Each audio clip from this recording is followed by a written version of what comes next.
Bismillahirrahmanirrahim. Assalamualaikum warahmatullahi wabarakatuh. Innal hamdalillah nahmaduhu wa nasta'inuhu wa nastaghfiruh wa na'udzu billahi min shururi anfusina wa min sayyiati a'malina. Man yahdihillahu fala mudilla lahu wa man yudlilhu fala hadiya lahu. Wa ashhadu an la ilaha illallah wahdahu la syarika lah wa ashhadu anna Muhammadan abduhu wa rasuluhu la nabiyya ba'dah. Fa inna asdaqal hadithi kitabullah wa khairal huda huda Muhammad sallallahu alaihi wasallam wa syarral umuri muhdatsatuha wa kullu muhdatsatin bid'ah wa kullu bid'atin dhalalah wa kullu dhalalatin finnar. Para jamaah yang dimuliakan oleh Allah Subhanahu wa taala, pada kesempatan pagi menjelang siang hari ini, hari Sabtu tanggal 20 Rabiul Akhir tahun 1442 Hijriah atau 5 Desember tahun 2020, kita melanjutkan kajian kitab Tauhid karya Syekh Shalih Al-Fauzan hafizahullahu ta'ala.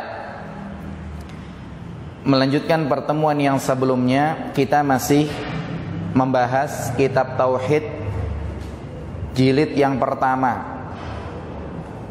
dan kita masih dalam pembahasan tentang Tauhid Asma was Sifat.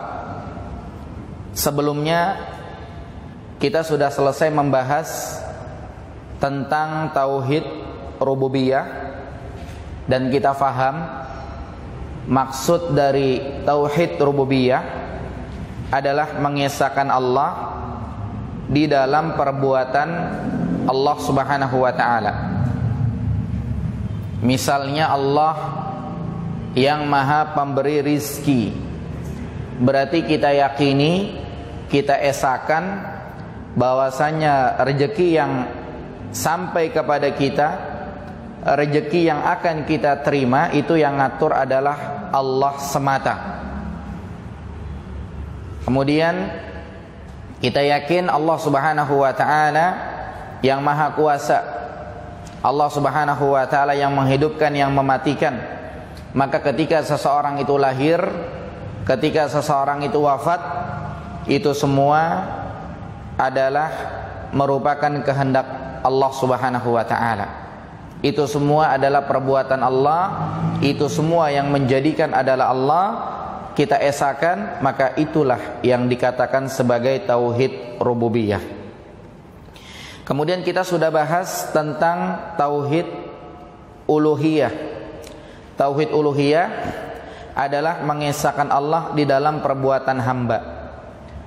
Apa itu perbuatan hamba? Perbuatan hamba itu adalah ibadah. Maka dalam hal-hal ibadah harus kita mengesahkan Allah Subhanahu wa ta'ala. Sehingga nama lain Tauhid Uluhiyah disebut juga sebagai Tauhid ibadah, dan itu juga sudah selesai pembahasannya. Lanjutannya kita sedang membahas Tauhid Asma was Sifat. Pengertian Tauhid Asma was Sifat ini sudah kita sampaikan pada pertemuan yang sebelumnya. Pembahasannya, yang megang bukunya ada di halaman 99. Maksud Tauhid Asma was Sifat adalah, yang pertama, kita beriman kepada asma wa sifat, atau kita mengesahkan Allah di dalam asma wa sifat. Kemudian yang kedua, sebagaimana yang diterangkan dalam Al-Quran dan Sunnah. Yang kedua, sebagaimana diterangkan dalam Al-Quran dan Sunnah. Kemudian yang ketiga, menurut apa yang pantas bagi Allah. Dan yang keempat, tanpa ta'wil atau tahrif.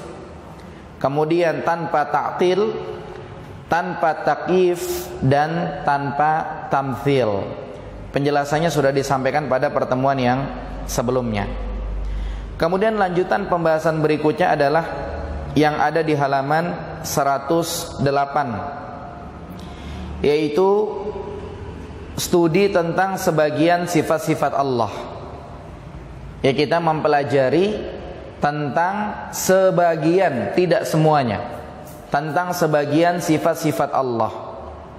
Di sini sebagai pendahuluan kita ingatkan sebagaimana disampaikan pada pertemuan yang sebelumnya.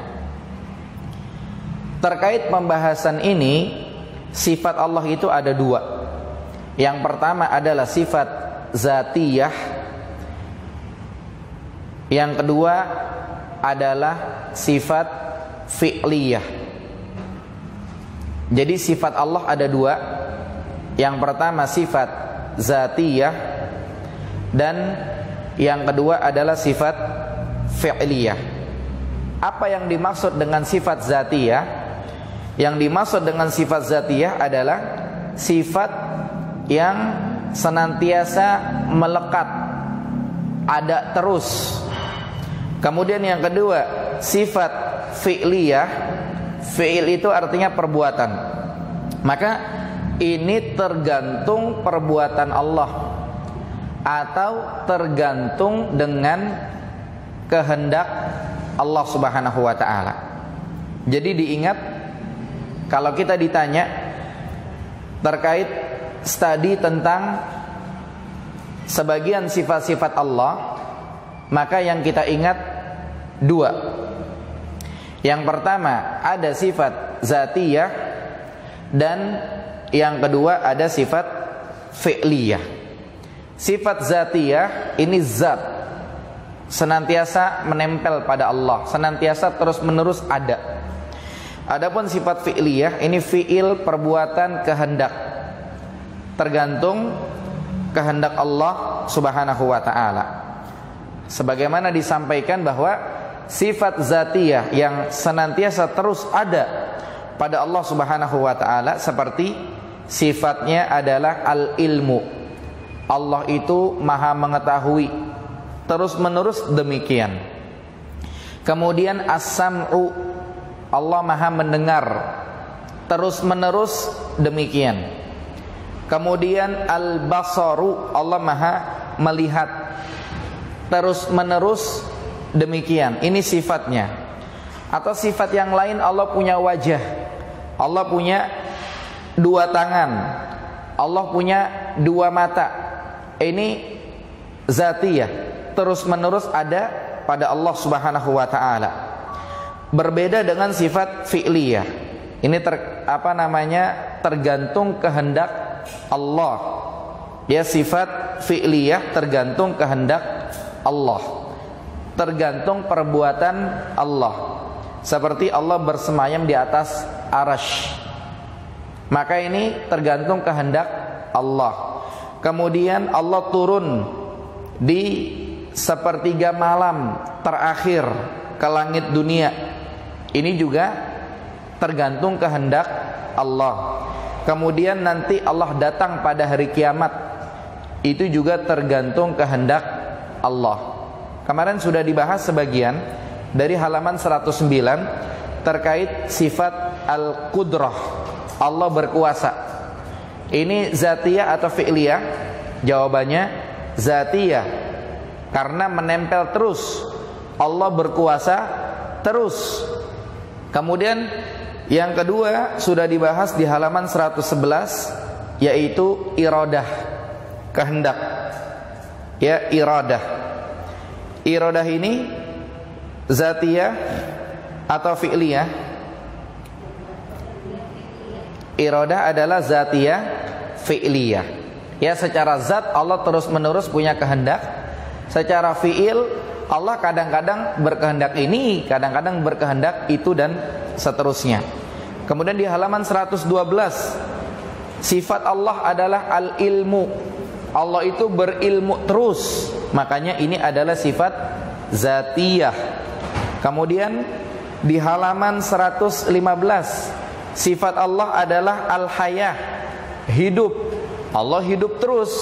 Berarti ini sama dengan sifat zatiyah atau fi'liyah? Jawabannya zatiyah.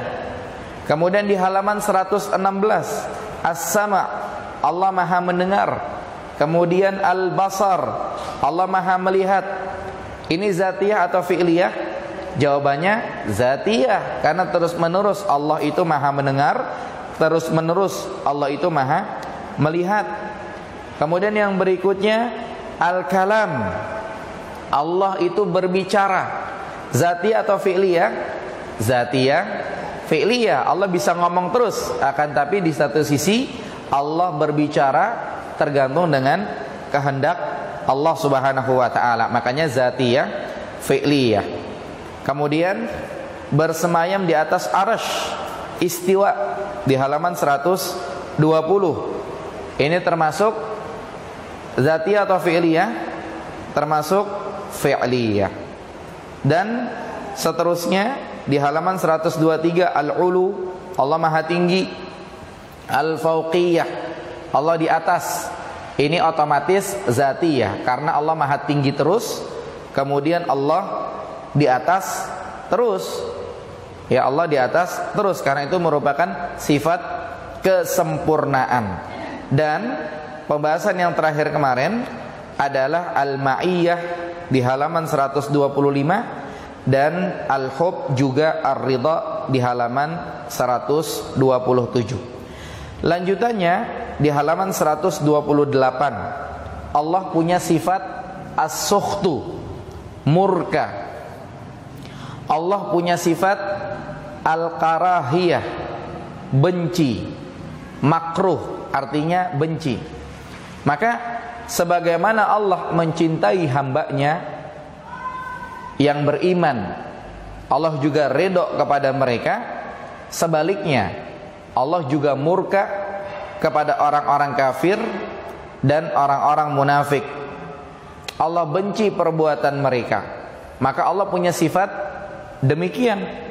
Allah punya sifat murka dan Allah punya sifat benci. Sebagaimana itu diterangkan oleh Allah di dalam Al-Quran. Yang pertama dalam surat Al-Maidah ayat 80. Dalil pertama di halaman 129 menunjukkan Allah punya sifat as-sukhtu, artinya murka. Allah berfirman, la bi'sa ma qaddamat lahum, la bi'sa ma qaddamat lahum anfusuhum. La bi'sa, sangat buruk. Ma qaddamat lahum anfusuhum, yang telah mereka siapkan untuk diri mereka. Sangat buruk perbuatan mereka maksudnya. An sakhitallahu alaihim. Akhirnya apa? Akhirnya Allah murka kepada mereka. Sukhut, sakhit, sukhut artinya murka. Lihat di sini Allah membahasakan sakhitallah. Allah murka. Berarti ini menunjukkan Allah punya sifat murka. Kemudian yang kedua, firman Allah dalam surat At-Taubah ayat 46. Walakin karihallahum bi'athahum fathabbatahum. Kata Allah Subhanahu wa taala, walakin, akan tetapi, karihallah, Allah makruh, Allah benci. In bi'athahum, Allah benci gara-gara keberangkatan mereka. Fathabbatahum, maka Allah Subhanahu wa taala melemahkan keinginan mereka. Di sini yang jadi patokan adalah kata-kata karihallah. Allah karih, Allah makruh, Allah benci, menunjukkan Allah punya sifat benci. Maka dua ayat ini menyampaikan kepada kita, yang pertama sakhitallah, Allah punya sifat sukhut, artinya murka. Yang kedua karihallah, Allah punya sifat karih, artinya benci. Maka murka dan benci adalah dua sifat yang memang tetap bagi Allah Subhanahu wa taala. Akan tetapi kedua sifat tersebut sesuai dengan keagungan Allah Subhanahu wa taala. Tidak sama dengan negatif.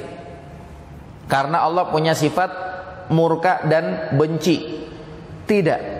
Akan tetapi itu tetap ada sebagaimana Allah bahasakan dalam Quran. Yang pertama sakhitallah, yang kedua karihallah. Dan kita katakan murka dan bencinya Allah sesuai dengan keagungan Allah Subhanahu wa taala. Dan penulis hafizahullah Syekh Shalih Al-Fauzan mengatakan di antara dampak dari murka dan benci ini adalah terjadinya berbagai musibah dan siksaan terhadap orang. Iya, jadi sekali lagi murka dan benci adalah sifat yang tetap bagi Allah. Jangan dihapus, jangan dihilangkan, jangan ditiadakan. Karena memang Allah bahasakan demikian dalam Quran. Sakhitallah sama karihallah. Allah murka dan Allah benci. Akan tetapi ini sesuai dengan keagungan Allah, tidak sama dengan sifat kekurangan Allah. Tidak. Dan kita lihat di antara dampak murka dan benci, kadang-kadang ada musibah disebabkan orang-orang di sekitar menyekutukan Allah Subhanahu wa taala. Seperti misalkannya kaum-kaum terdahulu yang mereka ditenggelamkan, yang mereka dilempar batu dan seterusnya. Ini menunjukkan Allah murka kepada mereka. Allah benci kepada mereka. Sehingga murka dan benci tidak dihapus dari sifat Allah. Dan jangan dikira sama dengan makhluk dan sama dengan sifat negatif. Tidak demikian. Mudah-mudahan poin ini jelas. Kemudian lanjutannya, di antara sifat Allah yang pertama selanjutnya adalah al-wajhu. Allah punya wajah. Kemudian yang kedua al-yadani. Allah punya dua tangan. Yang ketiga al-ainani. Allah punya dua mata. Sekarang kita perhatikan, Allah punya wajah, Allah punya dua tangan, Allah punya dua mata. Ini sifat zatiyah atau fi'liyah? Jawabannya zatiyah. Kenapa? Karena senantiasa Allah punya wajah, Allah punya dua tangan, dan Allah punya dua mata. Nah sekarang begini, kalau kita katakan Allah punya wajah, apakah sama dengan kita punya wajah? Jawabannya tidak. Kalau dikatakan Allah punya dua tangan, apakah sama dengan kita Allah punya dua tangan? Jawabannya tidak. Kalau dikatakan Allah punya dua mata, apakah sama dengan kita Allah punya dua mata? Jawabannya tidak. Loh, terus kenapa kita sebut Allah punya wajah, Allah punya dua tangan, Allah punya dua mata? Sebabnya karena Allah menyebut itu di dalam Al-Quran. Dan kita sudah sepakat, namanya asma wa sifat adalah mengesahkan Allah dalam asma dan sifat. Kemudian yang kedua, sesuai yang diterangkan dalam Quran Sunnah. Yang ketiga, sesuai yang pantas bagi Allah. Yang keempat, tanpa takwil atau tahrif. Kemudian ta'til, takyif, dan ta'til. Ya, tanpa takwil, ta'til, takyif, dan apa? Apa bu? Nah, yang pertama takwil. Tanpa takwil, tanpa ta'til, tanpa takyif, dan tanpa ta'til udah. Takwil, ta'til, takyif, dan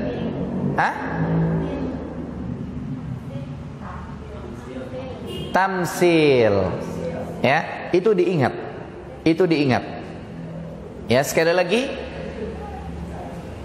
lagi ya, dalam asma wa sifat yang pertama menetapkan asma wa sifat, mengesahkan ya, bukan cuma menetapkan tapi mengesahkan. Kalau kita bilang Allah punya wajah, oh nggak boleh dibilang gitu, nanti sama dengan wajah kita. Berarti namanya kita tidak mengesahkan, menduakan wajah Allah sama dengan wajah kita, ya kan? Sementara asma wa sifat harus mengesahkan. Kemudian yang kedua, sesuai dengan yang datang dalam Quran Sunnah. Kalau misalkannya kita bilang Allah punya wajah, salah, nggak boleh dikatakan demikian. Sementara datang dalam Quran Allah punya wajah, berarti kalau dihapus juga salah. Yang betul harus ditetapkan. Kemudian yang ketiga, kalau disamain dengan kita juga salah, karena memang sudah disepakati sesuai yang pantas bagi Allah. Kemudian yang keempat tanpa takwil, ditakwil-takwilkan, namanya ditafsir-tafsirkan. Kalau takwilnya salah namanya tahrif. Kalau takwilnya benar ya boleh-boleh aja, namanya tafsir. Nanti akan disebutkan syarat-syaratnya di akhir pembahasan. Kemudian takwil dengan tahrif sama.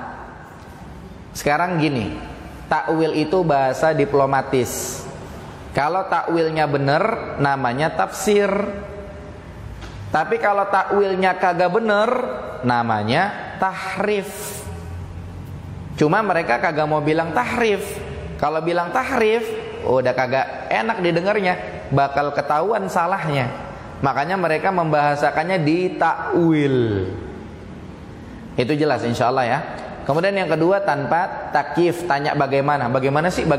Jangan tanya. Allah punya wajah, bagaimana? Jangan tanya. Orang bahasanya dalam Quran begitu doang, ya udah. Itu maksudnya. Kemudian yang ketiga tanpa taktil, tanpa dihilangkan, tanpa diselewengkan.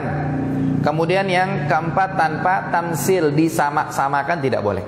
Nah, di sini kita lihat yang sedang kita bahas, Allah punya sifat, ada wajahnya, ada dua tangannya, ada dua matanya. Loh, kenapa kita katakan begitu? Tadi sudah disebutkan sesuai dengan apa kata Quran. Lihat di dalil ketiga di halaman 129. Kata Quran dalam surat Ar-Rahman ayat 27, Allah berfirman wa yabqa. Al-baqa artinya kekal. Wajhu rabbik, wajahnya Tuhanmu, wajah Tuhanmu kekal. Dzul jalali wal ikram, yang memiliki kebesaran dan kemuliaan. Di sini Allah membahasakan wajah Allah kekal, berarti menunjukkan Allah punya wajah. Kalau ada yang bilang tidak boleh dikatakan Allah punya wajah karena sama aja menyamakan Allah dengan makhluk, jawabannya kami tidak menyamakan Allah dengan makhluk. Yang menyamakan Allah dengan makhluk adalah situ, karena situ yang bilang. Kami hanya mengatakan sesuai dengan apa kata Quran. Kata Quran Allah punya wajah, selesai. Dah, sampai situ saja. Tidak boleh kita menyamakan Allah dengan makhluk, wajahnya kayak begini nih. Kagak boleh. Kita hanya boleh mengatakan sesuai dengan yang dikatakan Quran. Titik, gitu doang. Kemudian lihat dalil keempat di halaman 129 surat Al-Qasas ayat 88. Allah berfirman, kullu syai'in halikun, semuanya halik, binasa, illa wajhahu, kecuali wajahnya Allah. Lihat, lagi-lagi Allah membahasakan Allah punya wajah. Selesai. Kita tidak katakan wajah Allah sama dengan kita, tidak. Sampai di situ saja. Allah punya wajah. Ini menunjukkan bahwasanya kita harus menetapkan sifat Allah sebagaimana ditetapkan dalam Quran. Sementara Quran mengatakan demikian, maka kita pun berkata demikian. Hanya sampai di situ saja. Maka di sini kata Syekh Shalih Al-Fauzan hafizahullah, beliau mengatakan dua ayat tersebut, Ar-Rahman ayat 27, Al-Qasas ayat 88. Ya, dua ayat tersebut menunjukkan Allah punya wajah. Ya, Allah punya wajah. Dan kita menetapkannya untuk Allah sesuai dengan keagungan Allah Subhanahu wa ta'ala.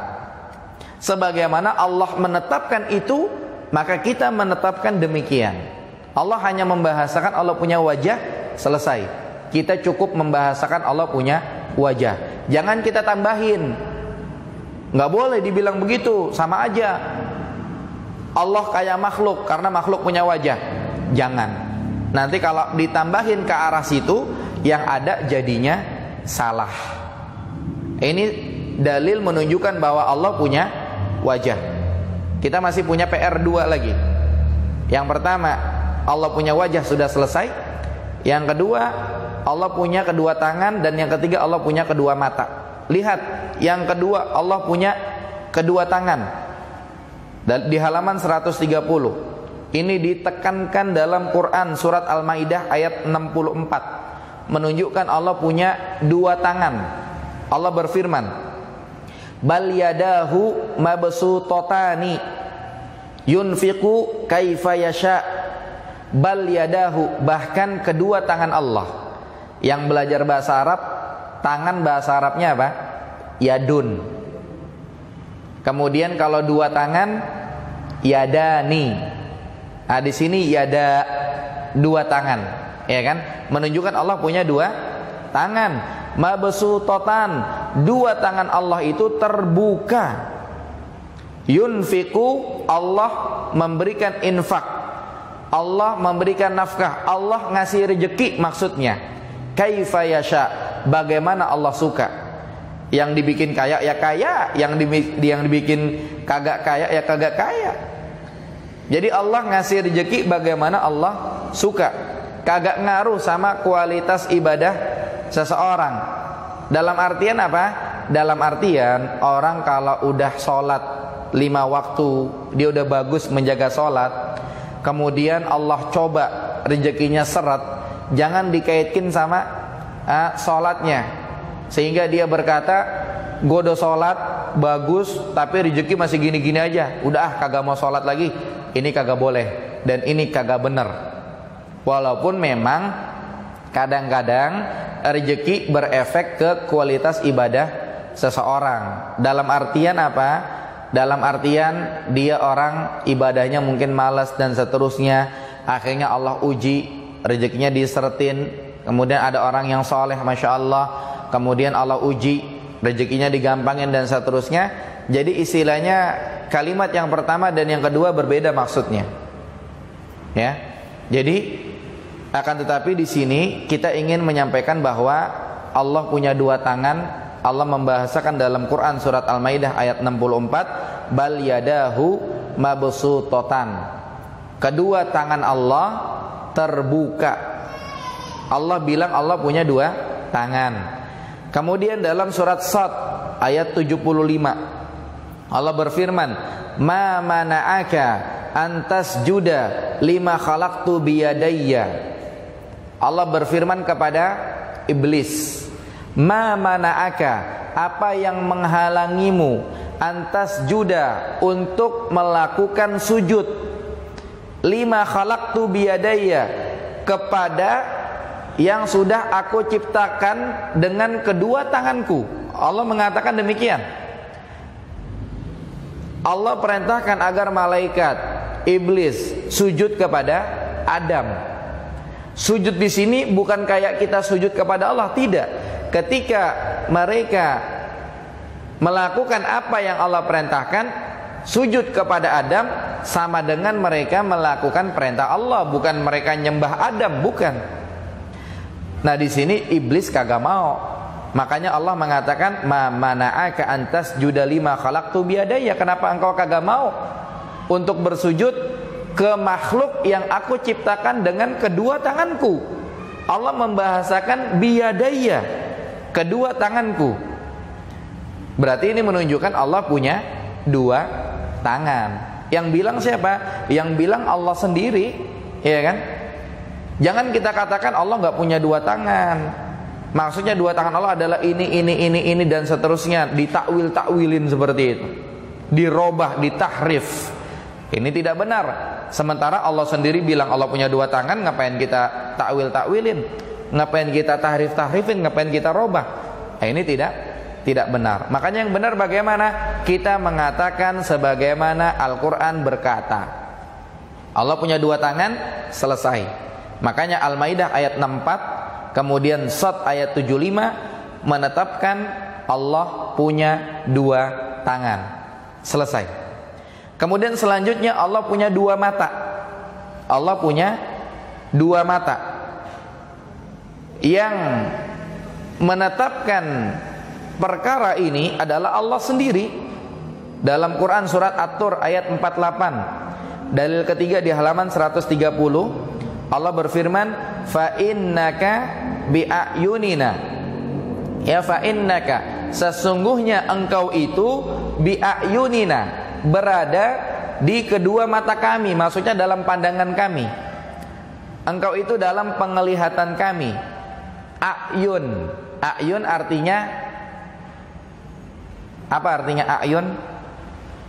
Kalau kita belajar bahasa Arab, ainun mata, ainani, ainaini 2 mata, a'yun mata-mata. Matanya banyak maksudnya. Ya, a'yun tapi bukan mata-mata itu ya, mata-mata apa namanya, kalau ada yang melanggar bahasa Arab, kalau di pondok di sekolahan ada mata-mata gitu kan, bukan itu. Kalau mata-mata yang tadi melanggar bahasa Arab dicatat, itu namanya jasus.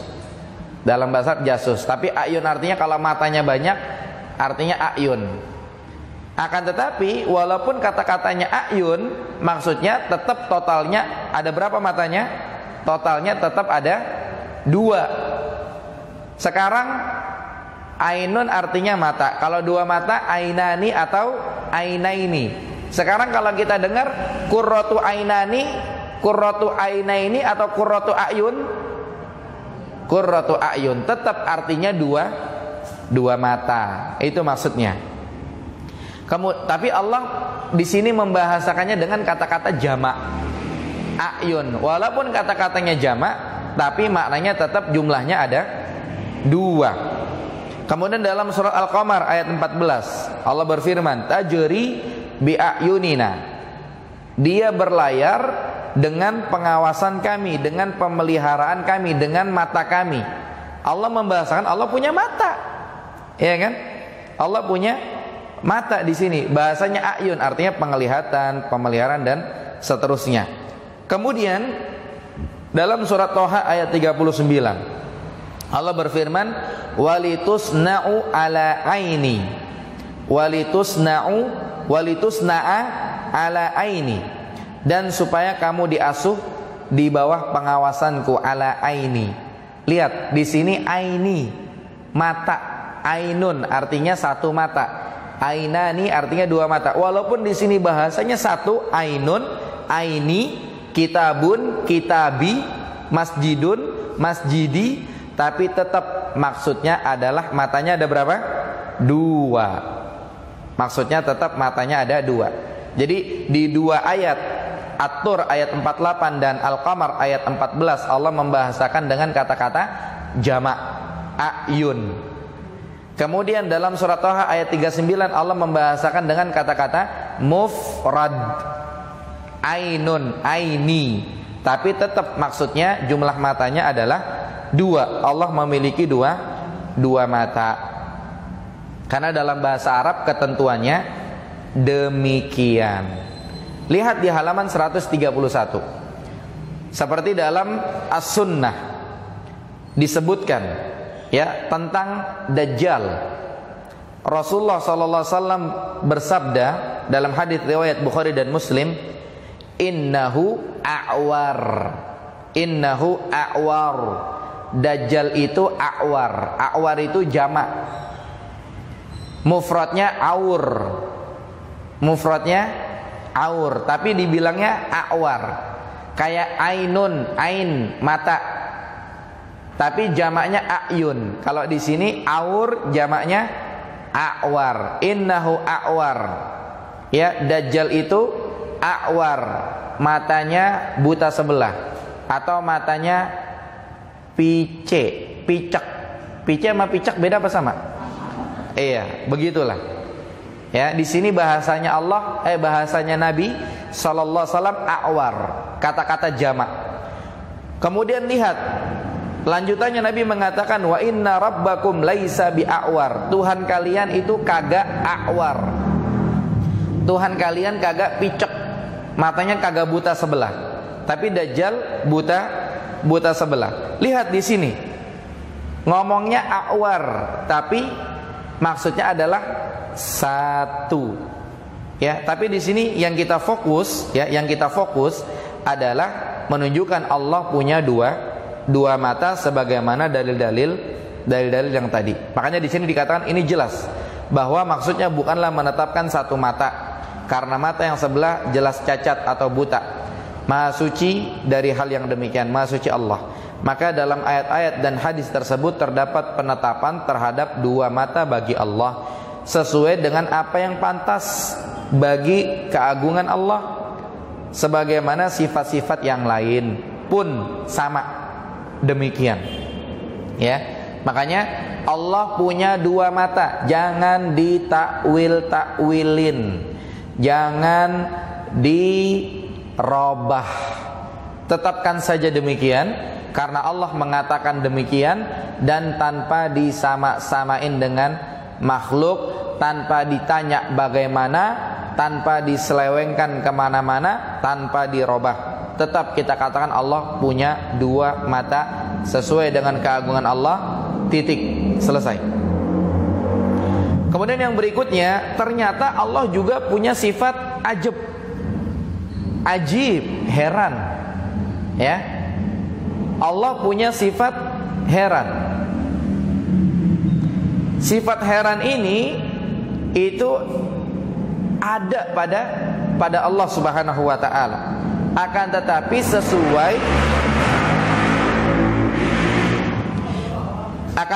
sesuai dengan keagungan Allah Subhanahu wa taala. Ya, akan tetapi sesuai dengan keagungan Allah. Allah terheran-heran. Ini sifat Allah nih.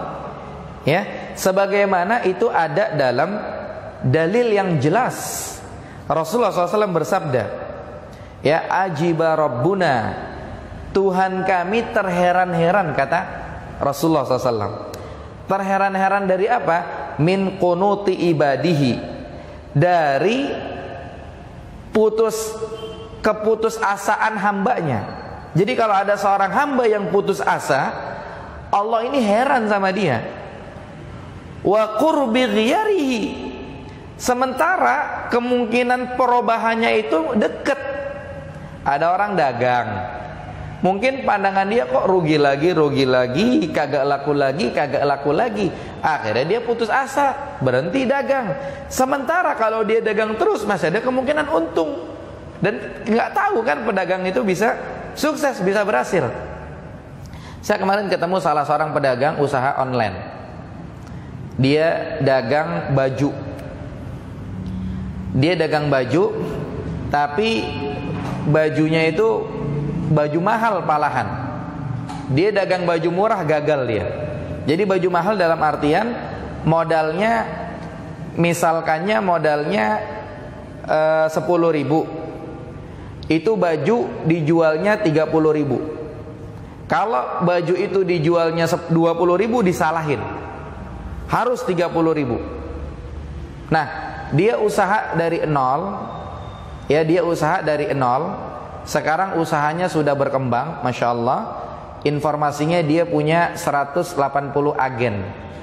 Perputaran uangnya 1 bulan 600 juta. Untung bersihnya per bulan 50 juta. Baru dia kemarin beli rumah senilai harga 800 juta.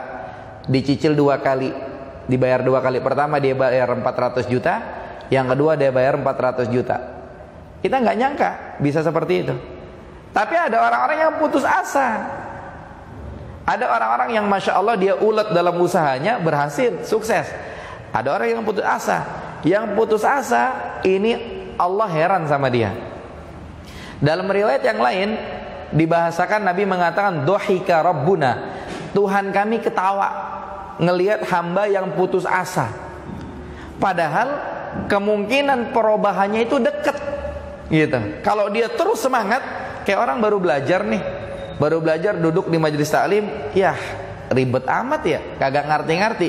Besok udah kagak hadir-hadir lagi dia. Ini diketawain sama Allah orang kayak gini. Allah heran sama orang kayak gini. Padahal ntar ke depan lagi, mungkin beberapa kali pertemuan ke depan dia ngerti begitu. Yanzuru ilaikum azilin. Allah ngeliatin aja ya kepada kalian. Azilin. Allah lihat kalian ini susah, kayak kesusahan gitu, dilihatin aja sama Allah. Qanitin, putus asa. Fayazillu yadhak. Allah ketawain. Ya'lamu anna farjakum qarib. Allah itu maha tahu bahwasanya kesuksesan kalian itu dekat. Ya, kesuksesan kalian dekat. Ada anak sekolah, mungkin dia mondok baru seminggu, 2 minggu, sebulan, 2 bulan, nangis-nangis, putus asa, berhenti mondoknya. Ini kayak gini diketawain sama Allah Subhanahu wa ta'ala. Allah heran sama orang-orang yang kayak gitu. Padahal kalau dia sabar dikit, 3 tahun, 5 tahun, kemudian 9 tahun, lulus dia, mungkin dia sudah berdakwah di jalan Allah Subhanahu wa ta'ala. Mungkin dia sudah memahami urusan agamanya. Ada orang yang belajar bahasa Arab, 1 kali pertemuan, 2 kali pertemuan, susah, udah kagak hadir lagi, diketawain dia sama Allah. Allah heran sama orang-orang yang kayak begini. Harusnya dikit lagi berubah dia, dikit lagi ngerti dia, kan seperti itu. Ya kan? Ada orang yang sudah dekat dengan masjid, dia sholat 5 waktu, kemari udah kagak nongol lagi di masjid. Allah heran sama orang kayak gini. Diketawain sama Allah orang kayak begini. Kenapa? Dikit lagi sukses, mungkin gak lama, dikit lagi dia mati, surga kan gak tahu. Begitu. Makanya ya, kita berdoa kepada Allah, mudah-mudahan kita termasuk orang-orang yang istiqomah dan kita mengambil sebab-sebab istiqomah. Akan tapi di sini ingin menyampaikan bahwasanya Allah punya sifat heran. Allah punya sifat ketawa. Dan ini adalah sifat fi'liyah. Kadang-kadang Allah heran, kadang-kadang Allah ketawa, kadang-kadang juga tidak, sebagaimana sifat-sifat yang lain. Itu maksudnya. Ya, jadi Allah punya sifat heran. Mau urusan dunia atau urusan agama. Urusan dunia, ada orang baru-baru kerja di satu tempat, baru berapa bulan udah resign dia. Ini diheranin sama Allah orang kayak begini, diketawain sama Allah, dia kagak tahu setahun lagi dia bakal naik jabatan begitu kan. Dia kagak tahu 2 tahun lagi, 3 tahun dia naik gaji, tapi dia udah resign duluan. Diheranin sama Allah, diketawain. Sama juga urusan agama, baru ikut tahsin Quran sekali 2 kali udah kagak nongol. Ikut belajar bahasa Arab sekali 2 kali kagak nongol. Ikut kajian kitab sekali 2 kali udah kagak nongol. Diketawain sama Allah orang-orang kayak gini. Padahal dikit lagi dia bakal ngerti banyak hal. Cuma karena mungkin dia tidak sabar, ya sudah, ditinggalin sama dia. Dan itu kita lihat. Ya itu kita lihat. Makanya ini butuh kesabaran. Ya, kita belajar butuh kesabaran. Ya. Dan Masya Allah, tidak terasa kita sudah bahas sampai tauhid asma wa sifat. Dan saya yakin kita banyak hal yang kita pahami. Ya, kita meluangkan waktu sedikit, banyak hal yang kita pahami. Dan ini tidak semua orang paham. Ya, hanya orang-orang yang belajar saja yang paham. Ya, karena memang orang mau belajar itu kehendak Allah Subhanahu wa ta'ala. Dalam Quran Allah mengatakan yu'til hikmata may yasha. Allah ngasih hikmah, Allah ngasih ilmu hanya kepada orang-orang yang dikehendaki saja. Enggak semua orang mau hadir di pengajian. Bahkan yang lagi denger aja itu kagak mesti gitu dia mau. Wa man yu'tal hikmata faqad utiya khairan katsira. Dan barang siapa yang Allah kasih hikmah, Allah kasih dia paham agama, dia ngerti ini, sama dengan Allah telah memberikan kebaikan yang sangat banyak kepada orang tadi. Enggak bisa dihargain pakai duit, enggak bisa dihargain ya pakai uang, pakai harta, enggak bisa. Jadi pemahaman agama yang dia dapat itu lebih mahal daripada kendaraan dia, lebih mahal daripada rumah dia. Karena Allah mengatakan Allah memberikan ilmu hikmah hanya kepada orang-orang yang dikehendaki. Dan kalau Allah sudah kasih pemahaman agama, maka sama dengan Allah memberikan kebaikan yang banyak kepada orang itu. Kalau Nabi membahasakan dalam hadis, man yuridillahu bihi khairan yufaqihu fid din. Barang siapa yang Allah kehendaki kebaikan padanya, Allah akan kasih pemahaman agama. Ada orang yang ngerti sholat 5 waktu, Masya Allah, ngerti hukumnya adalah wajib, ngerti yang terbaik laki-laki berjamaah di masjid, yang perempuan mungkin yang terbaik adalah di rumah. Dia ngerti sampai segitunya sehingga dia bisa meraih pahala yang banyak. Maka ini merupakan kebaikan yang banyak. Bukan orang yang dikehendaki kebaikan adalah yang rezekinya lancar, bukan orang yang dikehendaki kebaikan adalah yang duitnya banyak, bukan. Tapi yang dikehendaki kebaikan adalah yang difahamkan masalah agama. Ya, mudah-mudahan kita termasuk orang-orang yang dikehendaki kebaikan oleh Allah Subhanahu wa taala. Kemudian sifat selanjutnya, lihat di halaman 132. Allah punya sifat ityan. Ityan itu bahasa Arab artinya atayati. Atayati artinya datang. Atayati artinya datang. Misalkannya hal huwa ya'ti atau huwa ya'ti. Huwa artinya dia, ya. Huwa ya'ti, dia datang, gitu. Allah punya sifat ityan, datang. Kemudian Allah punya sifat al-maji. Maji itu dari bahasa Arab ja'a yaji'u, idza ja'a nasrullah, datang artinya. Nah, keduanya adalah sifat Allah, akan tetapi sifat fi'liyah, bukan zatiyah. Zatiyah artinya kan terus melekat. Allah tidak terus datang, tidak, tapi ini fi'liyah, ya, sesuai dengan kehendak Allah. Dari mana kita tahu Allah punya sifat ityan dan maji? Artinya datang, ya, dua-duanya. Yang pertama dari firman Allah, surat Al-Fajr ayat 21-22. Allah berfirman, kalla, jangan berbuat demikian. Idza dukkatil ardu dakkan dakka, apabila bumi digoncangkan dengan berturut-turut. Lihat yang jadi patokan wajaa. Jaa ini terkait sifat al-maji. Wajaa rabbuka, lihat, jaa rabbuka, rabbuka jaa, Tuhanmu datang. Berarti Allah punya sifat datang. Wal malaku soffan soffa, dan para malaikat juga datang berbaris-baris. Tapi di sini yang jadi patokan kata-kata wajaa rabbuka, Tuhanmu jaa. Allah punya sifat datang. Al-Quran menetapkan demikian, maka kita juga harus menetapkan demikian. Kemudian yang kedua, surat Al-Baqarah ayat 210. Allah berfirman, hal yanzuruna, ya, tidakkah mereka menunggu, melihat, menanti, illa an ya'tiyahumullah, ya, melainkan Allah akan ya'ti, an ya'tiya, ityan, Allah akan datang, fi zulalin minal ghamam, Allah akan datang bersama dengan para malaikat, fi zulalin minal ghamam wal malaikah, di naungan awan, fi zulalin minal ghamam, di naungan awan, wal malaikah, dan para malaikat pun akan datang. Tapi di sini kita sedang berbicara sifat Allah. Sifat Allah adalah datang. Allah mengatakan an ya'tiyahumullah, an ya'tiya, ityan, Allah datang. Maka ini menetapkan Allah punya sifat ityan atau datang.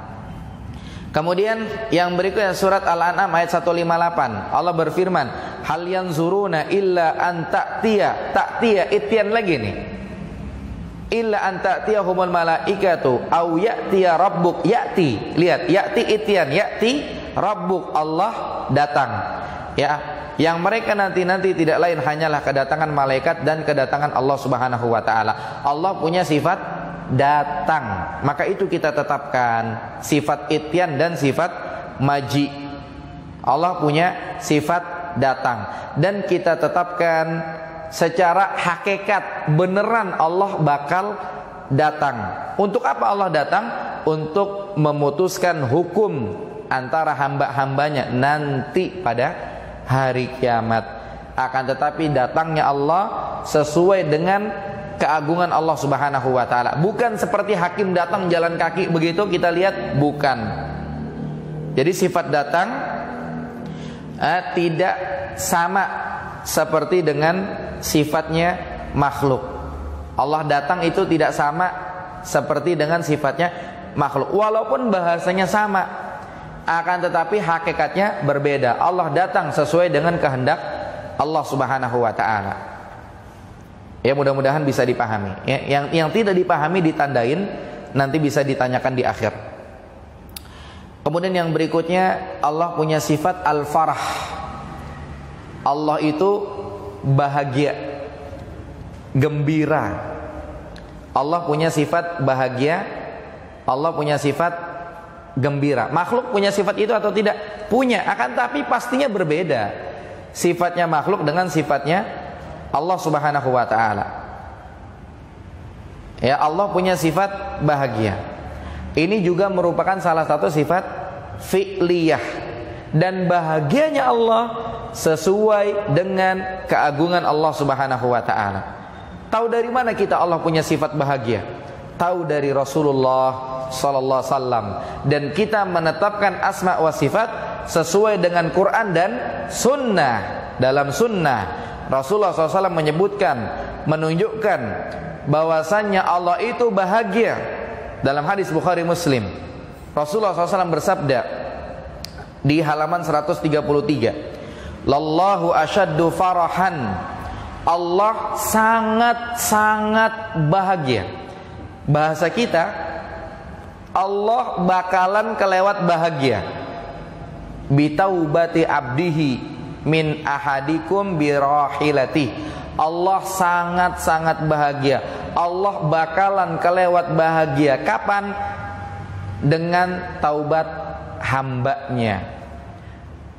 Lebih bahagia daripada ketika ada orang yang kehilangan motornya ketemu lagi. Ya, ada orang di basement motornya hilang. Dia udah lapor sana sini, ternyata cuma dipindahin sama tukang parkir ke pojokan doang. Waduh, girang dia, alhamdulillah masih ada motornya. Dia udah keliling-keliling mall tuh 2 jam. Tahu-tahu ada, girang dia. Allah lebih girang lagi ketika mendapati seorang hamba bertaubat, maka Allah lebih girang daripada orang yang barangnya hilang ketemu lagi.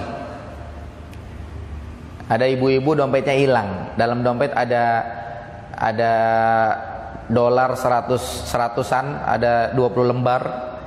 Kemudian ada emas karena habis wudhu tadi lagi dicopot misalnya. Kemudian ada uang 5 juta. Ya, kemudian ada handphonenya baru beli 35 juta. Hilang. Dicari udah nangis-nangis, mukanya merah. Tahu-tahu ketemu lagi. Langsung sujud syukur kali itu ibu-ibu tuh. Allah, ketahuilah bahwasanya Allah itu lebih bahagia daripada ibu-ibu tadi, ya, ketika seorang hamba bertaubat. Makanya kalau ngomongin soal tobat itu kagak ada telat-telatnya, kagak ada terlambat-terlambatnya. Sebagian orang membahasakan dia ngerasa kotor, kagak pantas masuk masjid.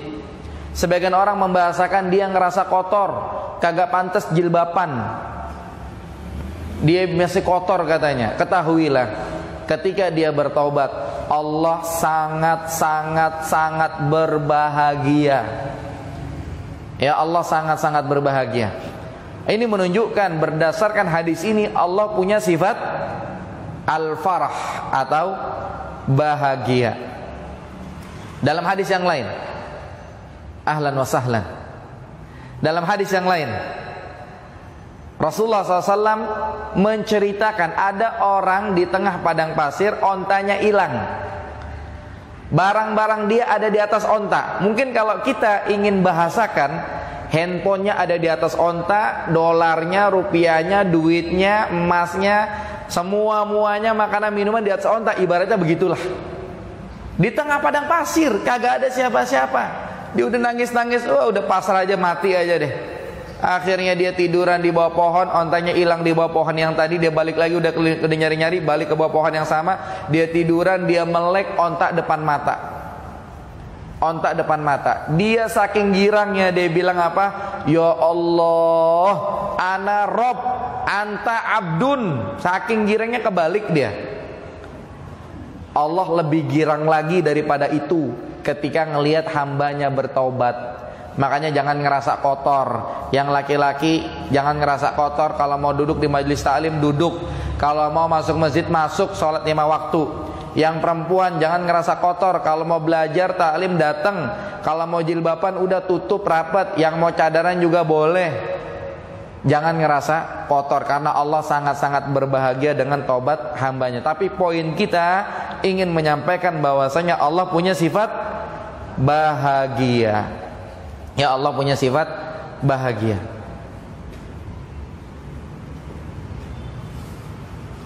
Tapi bahagianya Allah berbeda dengan bahagianya seorang hamba. Seorang hamba, ya dia beli mobil baru bahagia dia. Allah nggak begitu bahagianya. Allah maha kaya, ya kan? Allah maha kaya. Allah dan Allah bahagia dengan taubat seorang hamba, bukan berarti Allah butuh taubatnya, ya tidak. Ya justru hamba ini yang butuh kepada itu. Ya, hamba ini yang butuh, kayak misalkannya wa ma khalaqul jinna wal insa illa liya'budun. Tidaklah aku ciptakan jin dan manusia kecuali agar mereka beribadah kepadaku. Apakah sama dengan Allah butuh dengan ibadah hamba? Jawabannya tidak. Justru Allah menetapkan seperti itu berkah buat hamba. Ketika dia beribadah dan beribadah, selamat dari neraka dan dimasukkan ke dalam surga. Berkah buat hamba. Ya, jangan dikira Allah butuh dengan ibadah seorang hamba, tidak demikian. Taib, ini hanya sebagian studi dari sifat-sifat Allah Subhanahu wa taala. Selanjutnya banyak. Ya, selanjutnya banyak. Ya, yang mau mengembangkan bisa membaca kitab-kitab para ulama terkait asma wa sifat. Ada buku diantaranya karangan Syekh Profesor Dr. Abdul Razak hafizahullah terkait masalah fikih Asmaul Husna. Ini bisa dibaca kalau pengen menambah wawasan lebih. Sekarang kita lanjut ke masalah berikutnya.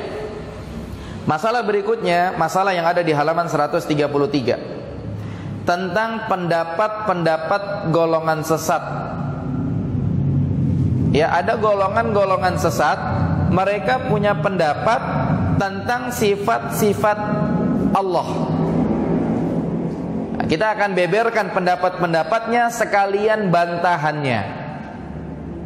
Yang pertama, disampaikan oleh penulis hafizahullah, ada golongan-golongan sesat. Golongan sesat seperti misalkannya Jahmiyah, ya, pengikutnya Jaham bin Safwan. Kemudian ada golongan sesat Mu'tazilah. Mereka punya paham orang yang berbuat dosa besar itu enggak di sorga, enggak di neraka, tapi dia bengong di tengah-tengah. Orang Mu'tazilah. Kemudian ada golongan sesat Asy'ariyah. Ya, ada golongan sesat namanya Asy'ariyah. Ini semuanya menyalahi ahlu sunnah. Menyalahi ahlu sunnah wal jamaah dalam hal sifat-sifat Allah. Ya, dalam hal sifat-sifat Allah. Karena kita sedang membahas sifat-sifat Allah. Apa kesalahan mereka? Satu, mereka menafikan sifat-sifat Allah.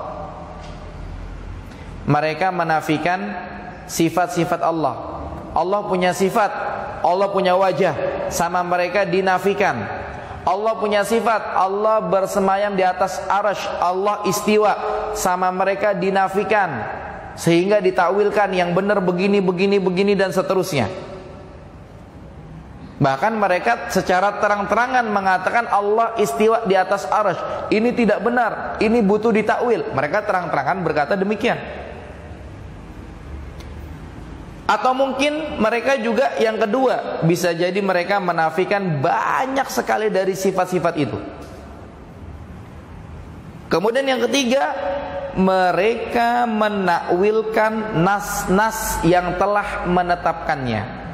Jadi ada nas telah menetapkan istiwa, misalnya Ar-Rahmanu 'alal arsyistawa, istiwa, Allah bersemayam di atas arsy. Secara nas sudah ditetapkan, sama mereka ditakwil-takwilkan.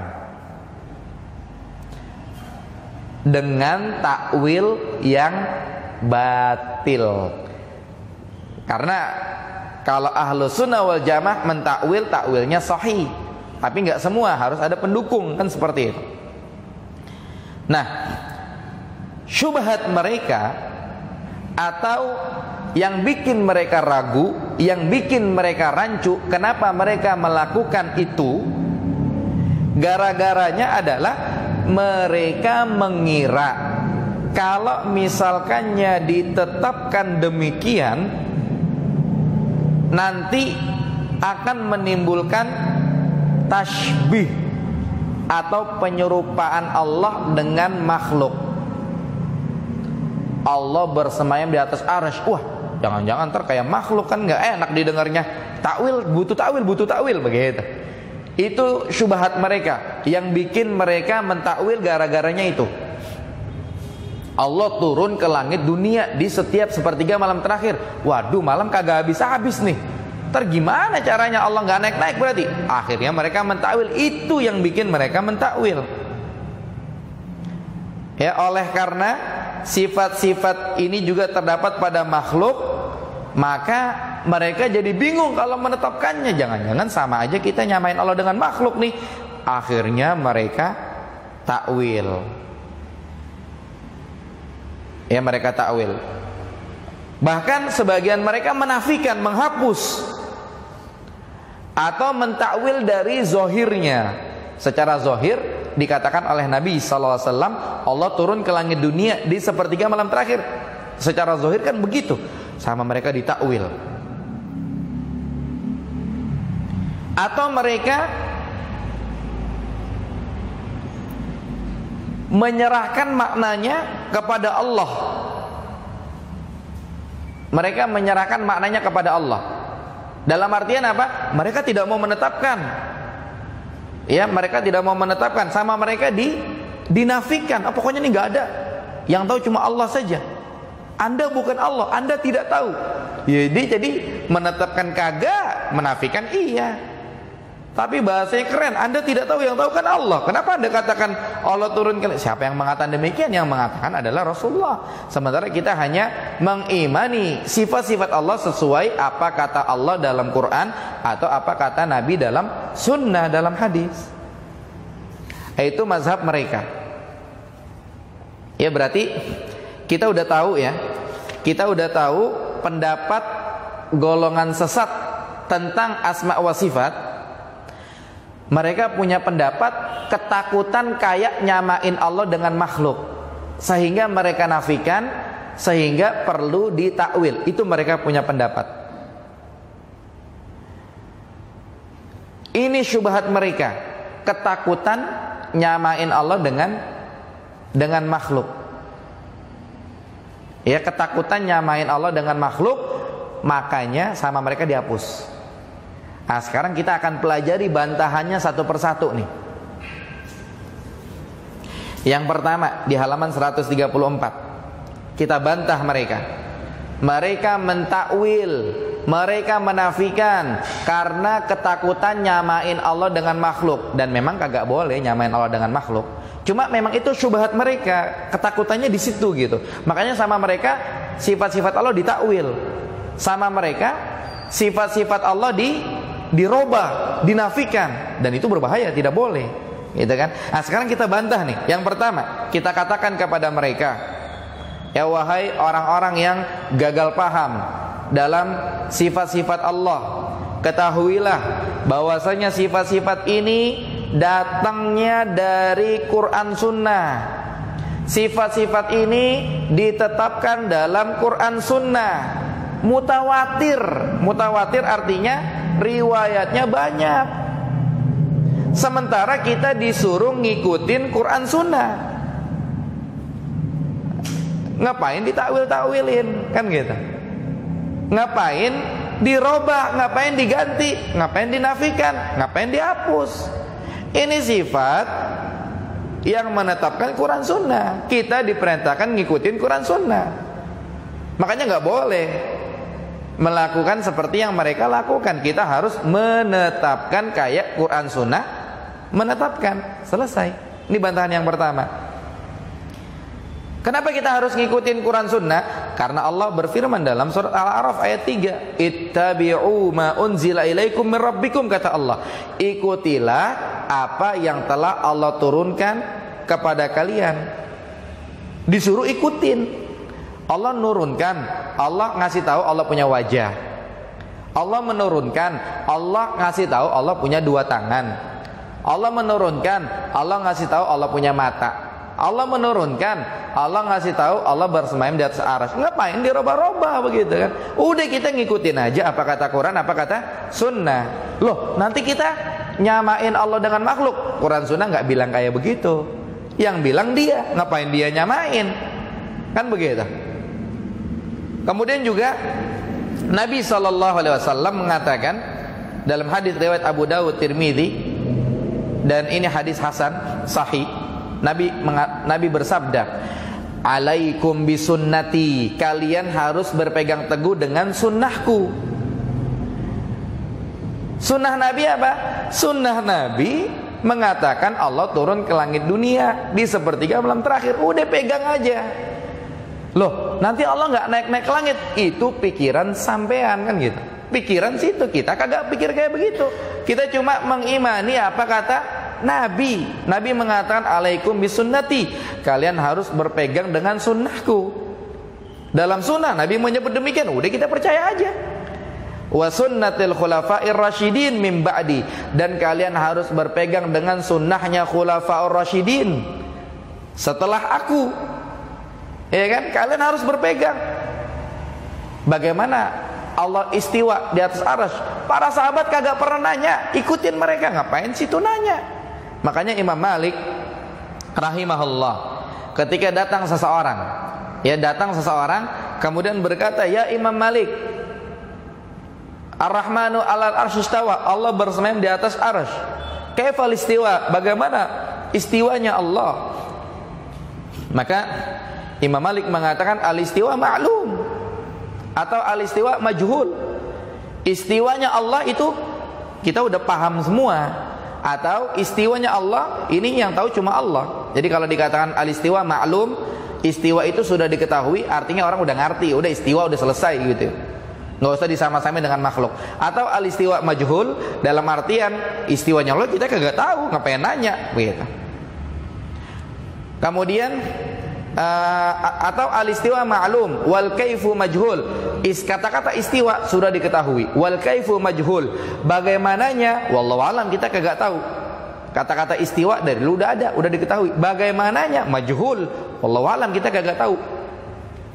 Kemudian wasu'alu anhu bid'ah, nanya bagaimana istiwanya Allah ini baru-baru sekarang nih kamu nanya ini, dulu sahabat kagak pernah nanya. Nabi mengatakan wa sunnatil khulafa'ir rasyidin min ba'di, pegang sunnahnya khulafa'ir rasyidin. Khulafa'ir rasyidin kagak ada yang ngebahas Allah bersama di atas arsy bagaimana. Kemudian Imam Malik mengatakan, aku tidak melihat engkau kecuali engkau adalah orang yang suka ngada-ngada dalam agama. Ngapain pakai nanya-nanya itu segala, istilahnya begitu. Disalahin. Ya kan, makanya udah kita pegang aja apa kata Nabi, kita pegang aja apa kata para khulafa'ir rasyidin. Kemudian yang terakhir terkait bantahan yang pertama ini, Allah berfirman dalam surah Al-Hasyr ayat 7, wa ma atakumur rasul fakhudhu, apa yang datang kepada kalian dari Rasul ambil, terima, wa ma nahakum anhu fantahu, yang dilarang tinggalin. Apa sih yang datang dari Nabi? Nabi ngasih tahu Allah turun ke langit dunia di sepertiga malam terakhir, udah terima aja, nggak usah bingung. Malam kagak habis-habis kapan Allah naik ke langit, nggak usah bingung, terima aja kalimat itu, selesai. Imani, dan itu sebagai motivasi buat kita. Ketika kita sahur di sepertiga malam terakhir misalnya, kita udah bangun, kita bisa berdoa kepada Allah Subhanahu wa ta'ala, motivasi buat kita. Maka kesimpulannya adalah barang siapa yang menafikannya berarti dia telah menafikan apa yang Allah tetapkan. Barang siapa yang menafikannya berarti dia telah menafikan apa yang telah Rasul tetapkan. Quran Sunnah bilang begitu. Kenapa dia kagak mau bilang begitu? Maka Anda yang gagal paham tentang sifat-sifat Allah, diingat Ini sifat yang bilang Quran Sunnah, sementara kita diperintah untuk mengikuti Quran Sunnah. Ikutin aja, dan jangan disama-samain dengan makhluk. Wallahu a'lam. Kemudian bantahan yang kedua. Ya, bantahan yang kedua, kita katakan kepada mereka, wahai orang yang gagal paham dalam sifat-sifat Allah, yang kalian takwil-takwil sembarang, yang kalian roba-roba, yang kalian tanya ini dan bagaimana dan seterusnya. Sesungguhnya kaum salaf, salaf itu maksudnya tabi'in, tabi'ut tabi'in, dan salaf itu maksudnya yang pertama sahabat. Salaf itu yang pertama Rasulullah Sallallahu Alaihi Wasallam, itu salaf. Yang pertama adalah Rasulullah SAW. Yang kedua, salaf itu adalah sahabat. Yang ketiga, salaf itu adalah tabi'in. Yang keempat, salaf itu adalah tabi'ut tabi'in. Yang kelima, setelahnya yang mengikuti mereka semuanya salafi. Dan salafi bukan organisasi. Salafi kagak punya kantor. Salafi kagak punya ketua. Salaf, sekali lagi, salaf adalah Rasulullah Sallallahu Alaihi Wasallam, yang pertama. Yang kedua, salaf adalah para sahabat. Yang ketiga, salaf adalah para tabi'in. Yang keempat, salaf adalah para tabi'ut tabi'in. Yang setelahnya ngikutin mereka namanya salafi. Yang kagak mau dibilang-bilang salafi tapi ngikutin mereka tetap aja namanya salafi, salafiyin. Seperti itu. Ya, sama seperti NU, organisasi. Orang-orang yang gabung namanya Nahdiyin, kan gitu. Atau Muhammadiyah, organisasi. Orang-orang yang gabung namanya Muhammadiyin, kan begitu. Atau misalnya Betawi, nama Jakarta. Orang-orang Betawi, Betawiyin atau Betawiyun, sama. Hawari yang nolong Nabi Isa, orang-orang yang nolong Nabi Isa Hawariyin, Hawariyun. Ya, seperti itu. Maka salafiyin, salafiyun yang ngikutin salaf dan kagak punya kantor. Kalau misalkannya nanti ada yang bilang, Ustadz, saya pernah ngelihat salafi punya kantor, kantornya di sini-sini, ada ketuanya ini. Berarti itu bukan salafi yang kita maksud, bukan salafi yang kita bahas. Ya, bukan salaf itu. Itu berarti memang ya mereka begitu kan, beda bahasan. Jadi demikian. Nah, salaf Rasulullah SAW, para sahabat, para tabi'in, para tabi'ut tabi'in, para tabi'ut tabi'in, ulama-ulama setelahnya yang semuanya dimuliakan itu, mereka semua menetapkan sifat-sifat Allah. Tidak ada beda pendapat. Kenapa Anda beda sendiri? Aneh, ya kan? Ini bantahannya buat mereka yang suka nakwil-nakwilin. Mereka tidak ada yang nakwil-nakwilin, kenapa Anda nakwil-nakwilin? Al-Imam Ibnul Qayyim rahimahullah di halaman 135 mengatakan, ya, banyak orang yang berselisih pendapat terkait hukum-hukum. Banyak orang-orang yang berselisih pendapat terkait hukum-hukum. Ini hukumnya apa? Ya, kunut subuh hukumnya apa? Pendapat sunnah menyebutkan. Satu pendapat menyebutkan bid'ah, beda pendapat. Kemudian hukum salat Id, apa hukumnya? Satu pendapat menyebutkan wajib, satu pendapat menyebutkan sunnah muakkadah, beda pendapat masalah hukum. Ya kan? Kemudian masalah-masalah yang lain, apa hukumnya haji umrah? Satu pendapat menyebutkan wajib sekali seumur hidup, satu pendapat menyebutkan wajib bagi yang mampu, kemudian sunnah dan seterusnya. Masalah hukum. Tetapi mereka tidak berselisih dalam memahami ayat-ayat sifat dan juga hadis-hadisnya. Lihat, Ibnul Qayyim rahimahullah berkata demikian, tidak ada yang beda pendapat. Kenapa Anda beda pendapat sendiri? Kenapa tidak ada yang kepikiran kalau menetapkan sifat Allah sama dengan nyamain Allah dengan makhluk? Kenapa Anda kepikiran itu? Kan begitu. Sekalipun itu hanya sekali, kagak ada ceritanya mereka beda pendapat dalam sifat-sifat Allah. dalam Quran atau hadis, kagak ada beda pendapat. Bahkan disebutkan bahwasanya para sahabat dan tabi'in mereka telah bersepakat untuk menetapkannya. Mereka telah bersepakat untuk membiarkan apa adanya, jangan disama-samain dengan makhluk, disertai dengan pemahaman makna-makna lafaznya bahwa hal tersebut telah dijelaskan dengan tuntas, beres sudah. Dan bahwa menjelaskannya adalah hal yang teramat penting karena ia termasuk penyempurnaan bagi perwujudan dua kalimat syahadat. Artinya kalau beriman kepada Quran Sunnah, ayo ditetapkan begitu kan. Beriman kepada syahadat la ilaha illallah, syahadat Muhammad Rasul, ayo ditetapkan. Dan penetapannya merupakan konsekuensi tauhid. Tauhid artinya mengesahkan Allah. Sifat-sifat Allah itu apa? Oh, sifat Allah itu bersemayam di atas arasy. Sifat Allah punya wajah, sifat Allah punya dua tangan. Menetapkannya merupakan konsekuensi tauhid. Tauhid artinya mengesahkan Allah. Kalau disamain dengan makhluk, berarti namanya tidak mengesahkan Allah, menduakan Allah. Kan Allah itu esa. Makanya menetapkan sifat-sifat Allah adalah konsekuensi tauhid. Maka Allah dan Rasulnya menjelaskan dengan jelas dan gamblang, tanpa kesamaran dan keraguan yang bisa menimpa ahlul ilmi. Tapi kalau bukan ahlul ilmi, orang awam, orang jahil, ya wajar ya kalau misalkannya dia pelin-pelan dalam memahami sifat-sifat Allah karena kejahilannya. Tapi kalau ahlul ilm, ulama, itu mereka paham 1000%, kagak ada beda pendapat terkait sifat-sifat Allah Subhanahu wa ta'ala. Makanya kalau ada orang yang dia mengatakan perlu ditawil, ini menunjukkan apa? Kejahilannya.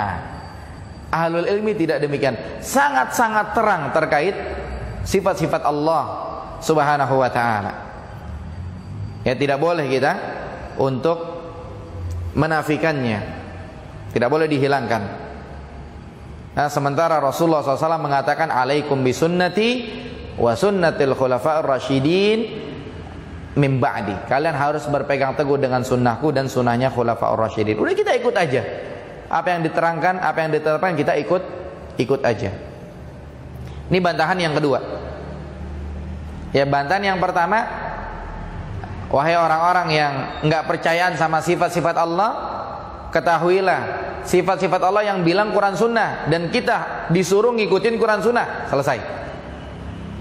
Bantahan yang kedua, wahai orang-orang yang kagak percaya dengan sifat-sifat Allah, ketahuilah bahwasanya orang-orang salaf dulu, Rasulullah, para sahabat, tabi'in, tabi'ut tabi'in, kagak ada yang berkeyakinan seperti yang situ yakini, kagak ada. Tapi kalau masalah hukum beda pendapat, iya. Tapi kalau masalah sifat-sifat Allah, enggak. Kenapa kalian beda pendapat sendiri? Aneh berarti kan. Kemudian bantahan yang ketiga. Ya, bantahan yang ketiga, kata penulis hafizahullah Syekh Shalih Al-Fauzan, seandainya zahir nas-nas tentang sifat-sifat itu bukan yang dimaksud. Misalkannya secara zahir Allah punya wajah. Tadi kan wa yabqa wajhu rabbika, Allah punya wajah. Secara zahir Allah punya dua tangan. Bal yadahu mabsutatan, kedua tangan Allah terbuka. Secara zahir Allah punya dua mata secara zahir. Nah, kalau misalkannya zahir nas-nas tentang sifat-sifat itu adalah bukan yang dimaksud, misalnya demikian, atau tadi Allah turun ke langit dunia di sepertiga malam terakhir, kalau misalnya secara zahir bukan itu maksudnya, dan dia wajib ditakwil, ya, tentu Allah dan Rasulnya telah berbicara kepada kita dengan khitab dan ucapan yang kita tidak paham maknanya. Sementara kita paham kalau wajah ya itu, ya ini wajah gitu. Tapi kan kita kagak bilang wajah Allah kayak wajah kita. Sementara kita tahu tangan itu ada dua.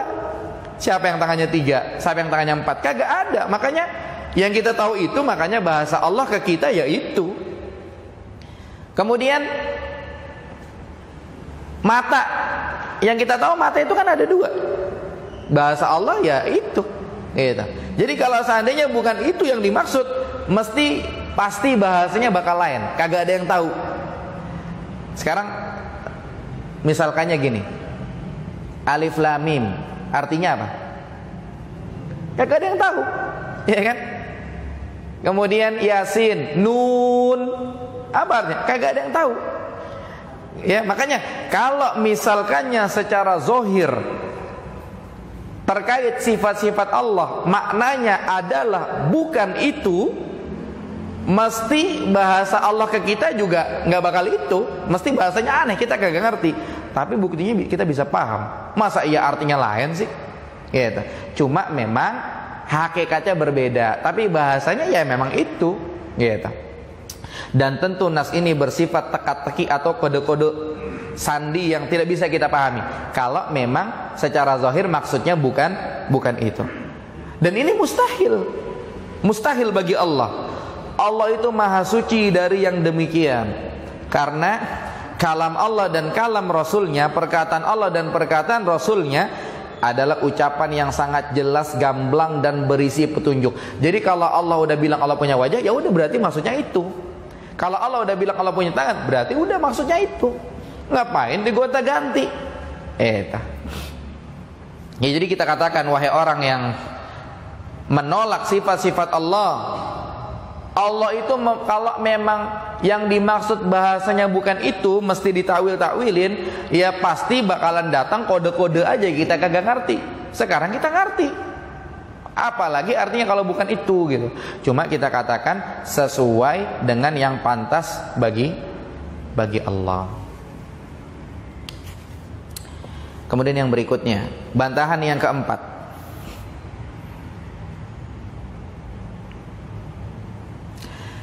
Ya, kita katakan kepada mereka yang menafikan sifat-sifat Allah, kita katakan, ya, kalau kalian menafikan sifat-sifat Allah, berarti kalian menafikan wujud Allah. Kenapa? Karena kalau tidak ada wujudnya, mesti tidak ada sifatnya. Gitu. Tapi kalau ada wujudnya, mesti ada sifatnya. Gitu. Dan mustahil dibayangkan ada wujud tapi sifatnya kagak ada. Kita beriman gak akan adanya Allah? Jawabannya beriman. Bagaimana? Ya buktinya kita beramal mengharap wajah Allah. Kan kita langsung ngeh, Allah punya tangan 2, Allah punya mata 2. Apakah kita kepikiran tangan Allah sama mata Allah sama kayak kita? Sama sekali enggak. Kita hanya membahasakan itu sebagaimana itu dibahasakan dalam Quran dan Sunnah. Makanya bantahan yang keempat kita bilang sama dia, kita bilang, ya kalau dia bapak-bapak ya kita bilang, Pak, kalau bapak nggak percaya sama sifat-sifat Allah, berarti bapak nggak percaya sama wujud Allah. Yang namanya ada wujudnya mesti ada sifatnya. Gitu. Sekarang wujudnya ada, kagak ada sifatnya, bagaimana bisa paham kita, bagaimana bisa nangkep kita? Gitu. Sehingga barang siapa yang menafikan sifat-sifat Allah yang telah ditetapkan oleh Allah sendiri dalam Quran, sama dia dinafikan, berarti sama dengan dia telah mencampakkan sifat-sifat Allah, sama dengan dia telah membangkang Allah, sama dengan dia telah menyerupakan Allah dengan benda-benda yang tidak ada wujudnya. Dan ini tidak boleh. Dan itu berarti sama dengan dia mengingkari wujud Allah, ya, sebagai keharusan ucapan dia. Dia nggak percaya Allah punya muka, Allah punya wajah, ya. Dia nggak percaya Allah punya tangan, dia nggak percaya Allah punya mata. Ya berarti Allah nggak ada wujudnya dong. Gitu. Konsekuensinya ke arah situ, makanya berbahaya. Sehingga yang lebih aman kita katakan sebagaimana Quran katakan, kita katakan sebagaimana hadis katakan. Kemudian yang berikutnya, yang kelima, bantahan yang kelima. Ya, bantahan yang kelima.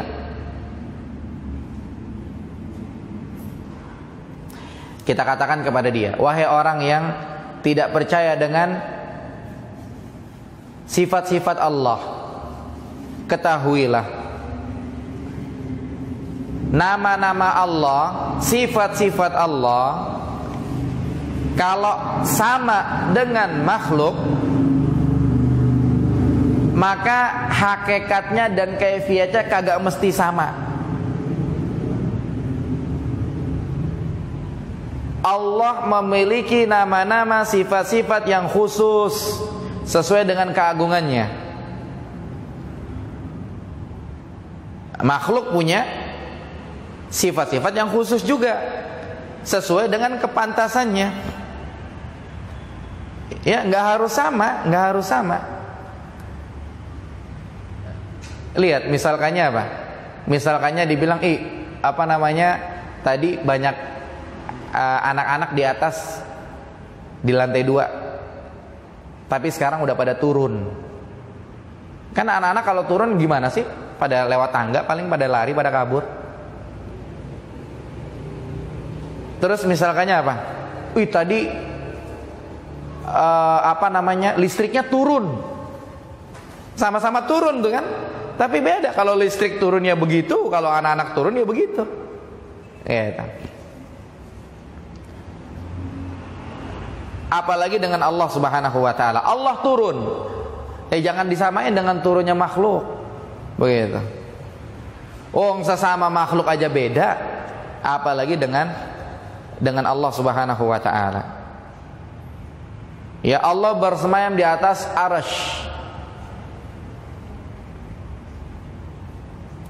Ya, Allah bersemayam di atas arsy. Arsy Allah ini, mungkin kalau kita bilang Allah punya kursi, kita juga ada kursi, tapi kursi itu dengan kursi ini berbeda. Ya, sama juga ketika di dalam sorga. Di dalam sorga itu ada madu. Dalam sorga bahasa Quran bilang khamril ladzatil lisyaribin. Ada khamar yang lezat. Tapi khamarnya nggak sama dengan kita, gitu. Sekarang kita ditanya nih, dalam surga ada apa sih? Kan disebutkan dalam hadis itu ada seseorang yang dia ingin didekatkan ke satu pohon sampai akhirnya ingin masuk ke dalam surga. Ya itu biar bahasa motivasinya nyampe ke kita. Kalau bahasanya lain, kagak paham kita, kagak maksud. Makanya apa? Makanya biar dikata sifatnya sama, hakikatnya kagak mesti sama. Sama juga nama Allah. Allah namanya apa? Allah namanya misalkannya Ar-Rahim. Allah Rahim. Ada orang namanya Abdurrahim, dipanggilnya Rahim. Tapi beda dengan Allah Subhanahu wa taala. Allah itu Razzaq. Namanya Razzaq, sifatnya juga Razzaq. Tapi hamba namanya mungkin Abdur Razak, dipanggilnya Razak gitu.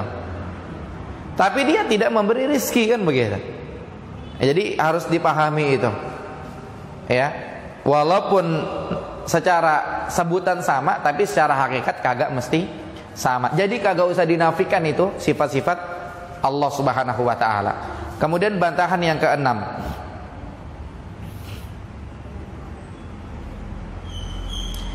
Bantahan yang keenam kita katakan, sebagaimana Allah punya zat, Allah punya zat yang berbeda dengan makhluk, maka ketahuilah Allah juga punya sifat yang tidak sama dengan makhluk. Jadi kalau kita nyebut Allah punya wajah, nggak apa-apa. Jangan kita ketakutan nyamain Allah dengan makhluk, sehingga kita terjemahin wajah Allah maksudnya adalah ini, itu, dan seterusnya. Kemudian bantahan yang ketujuh,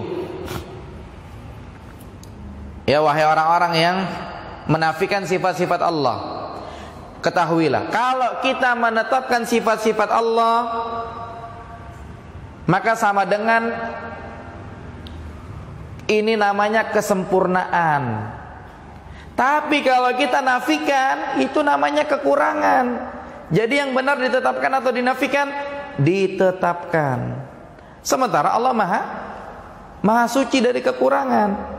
Sehingga kita wajib menetapkan sifat-sifat Allah, jangan ketakutan, sama dengan nyamain Allah dengan makhluk. Kemudian bantahan yang ke-8, ya, di halaman 136.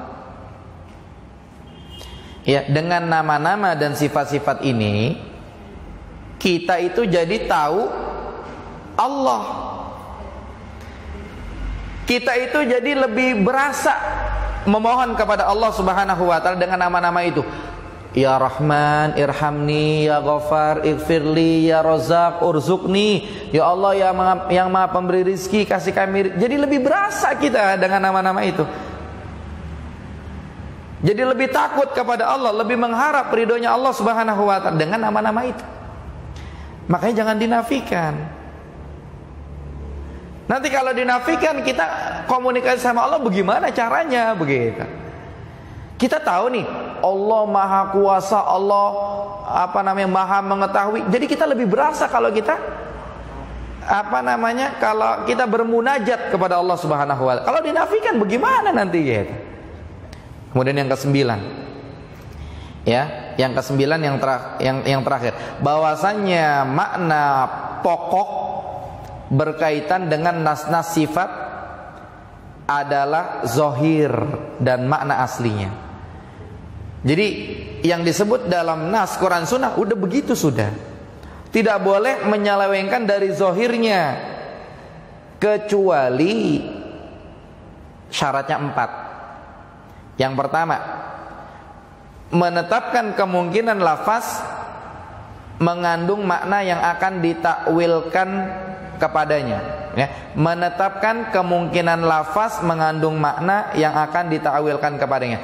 Jadi kalau mau ditakwilkan, ya kalau emang benar ya boleh-boleh aja, maksudnya itu.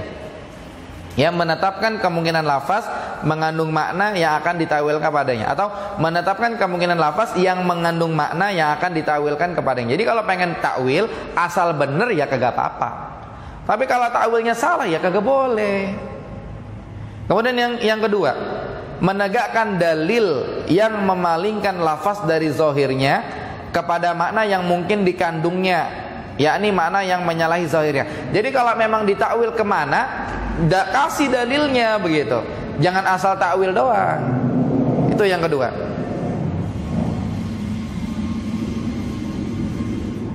Kemudian yang ketiga, menjawab dalil-dalil yang bertentangan dengan dalilnya tadi. Ar-Rahmanu 'alal 'arsy istawa. Kalau memang itu dibilang salah, mana buktinya itu salah? Gitu.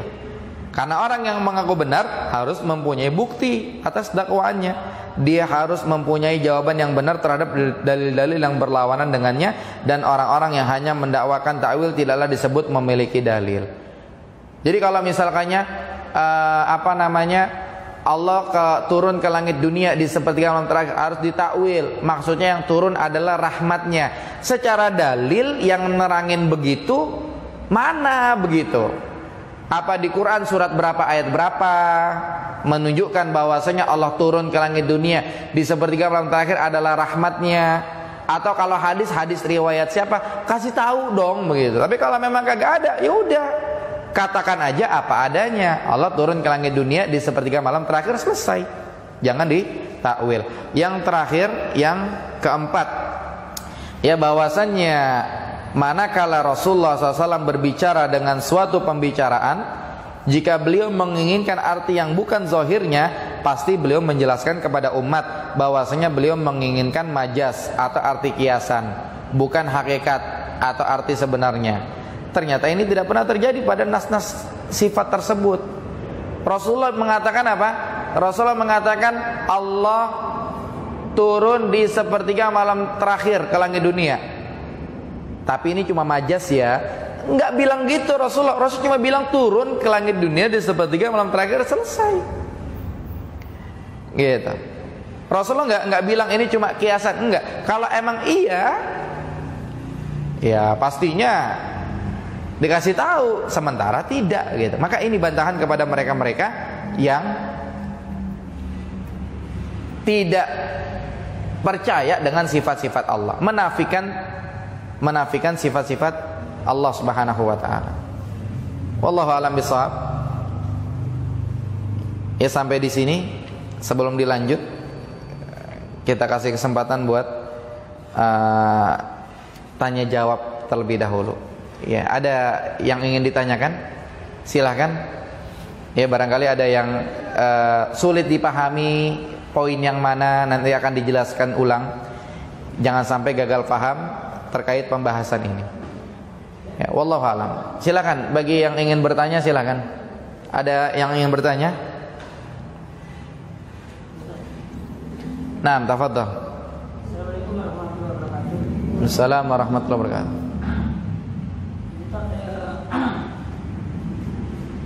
Saudara kita pernah mentampilkan tentang bahwa Allah itu tadi seperti turun seketika itu, seketikanya di mana turunnya? Apakah di sini, dan sebagainya. Itu orang yang seperti ini berdosa atau tidak? Baik, jadi ada pertanyaan, ada saudara kita mentakwilkan Allah turun ke langit dunia, kemudian dia mengatakan kalau turunnya di sebelah mana, coba, begitu ya? Pertanyaannya apakah dosa atau tidak? Maka jawabannya wallahu alam, dosa apa tidak, ini yang menetapkan dosa apa tidak adalah Allah Subhanahu wa taala. Tapi salah atau tidak, jawabannya salah. Iya kan? Salah dia. Karena apa? Karena yang benar adalah mengikuti Al-Quran dan mengikuti sunnah. Apa kata Quran, apa kata sunnah, udah selesai. Para salaf dulu kagak ada yang mempermasalahkan itu, iya kan? Ngapain dia datang, dia ngomong kalau turunnya di mana, coba? Dia salah kalau kayak begitu. Sehingga yang lebih benar sudah, jangan nanya begitu, cukup dia imani dan cukup dia katakan.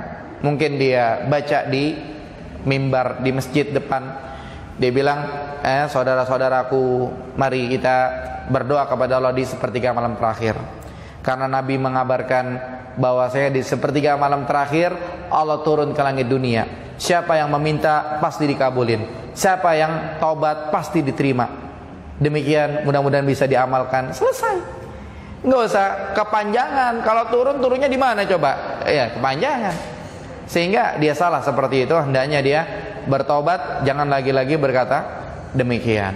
Wallahu a'lam. Tapi ini kan menggali apa yang disampaikan Rasul. Perkara ini tidak menjadikan umat yang mendengarkan menjadi resah. Seperti itu. Iya, makanya kita katakan kalau dosa atau tidak urusan Allah. Tapi kalau salah atau tidak kita katakan salah. Gitu. Jadi itu yang lebih selamat. Itu yang lebih selamat. Solusinya bagaimana? Solusinya Allah mengatakan wadharul ladzina yulhiduna fi asma'ihi sayudzawna ma kanu ya'malun. Tinggalin orang-orang yang nyeleweng dalam asma wa sifat. Besok akan ada hitung-hitungan dengan Allah Subhanahu wa taala. Salah dia, nanti akan dihitung di hadapan Allah Subhanahu wa taala, akan dihukum. Wallahu a'lam. Jelas insyaallah maksudnya? Baik. Silakan Pak. Ya, Bapak yang di kanan dulu, silakan. Assalamualaikum Pak. Waalaikumsalam. Tadi salah satu sifat apa saya agak lupa tadi, ada perkataan heran, al-ajab. Nah. Heran. Jadi Ustaz kebetulan nyontohinnya orang baru kerja 2 bulan aja terus dia berhenti gitu. Nah. Allah melihat itu heran gitu. Baru gitu ya. Kenapa? Nah, ini sini kebetulan ada teman juga baru bekerja 2 bulan dia berhenti. Pas. Iya. Ini prosesnya tapi. Iya. Prosesnya. Nah. Jadi dia itu bekerja, masuk kerja 1 bulan pertama, Dia bekerja di bagian, kebetulan dia di bagian marketing, ya. Di bagian marketing itu yang dia jual itu bagian apa, semacam internet gitu.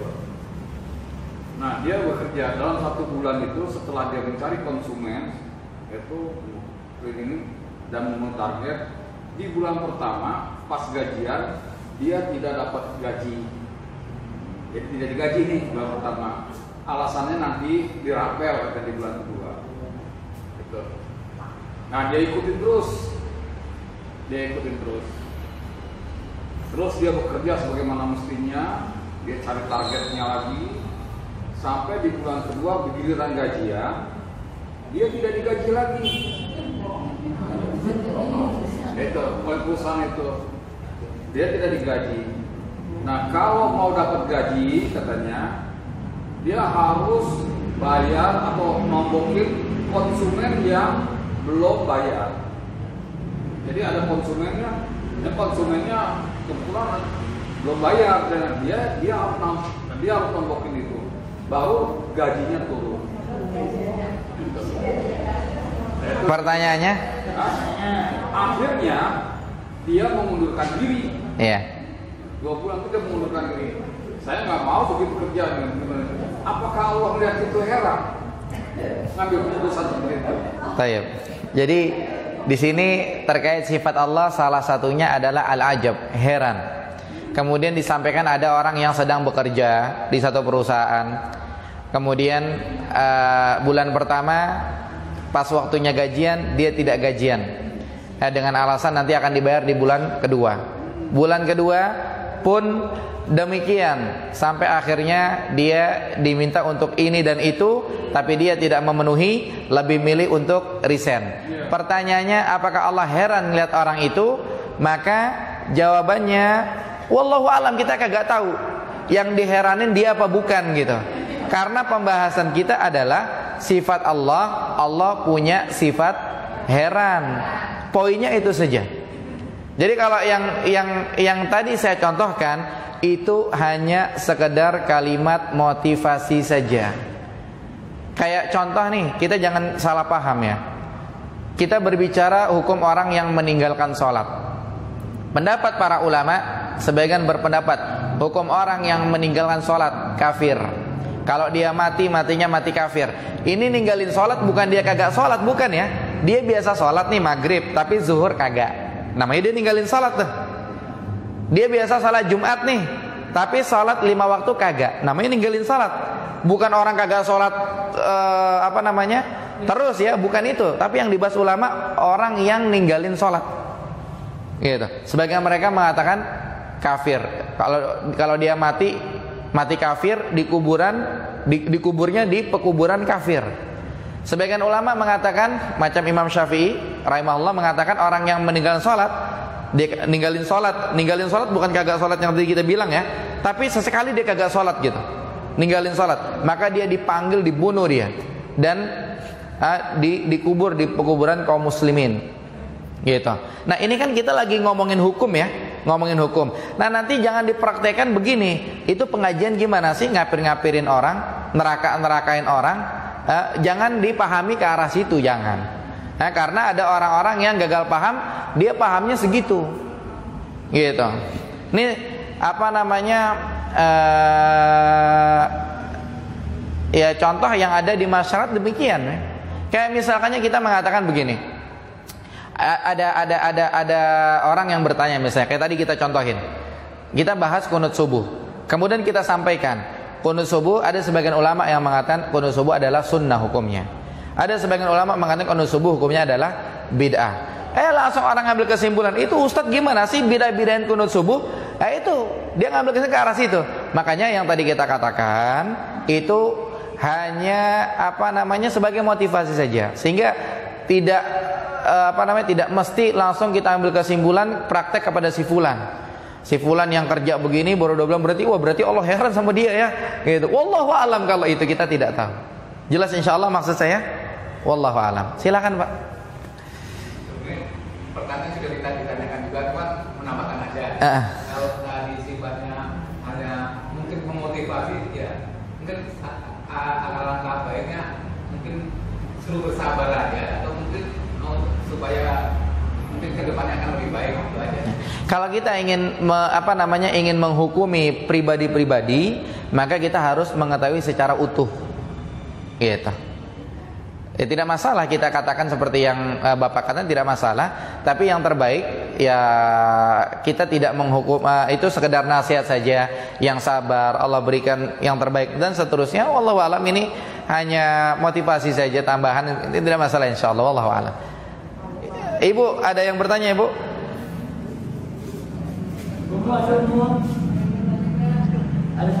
Apa mau dikasih mikrofon ini? Ada mikrofon nggak di situ? Ada.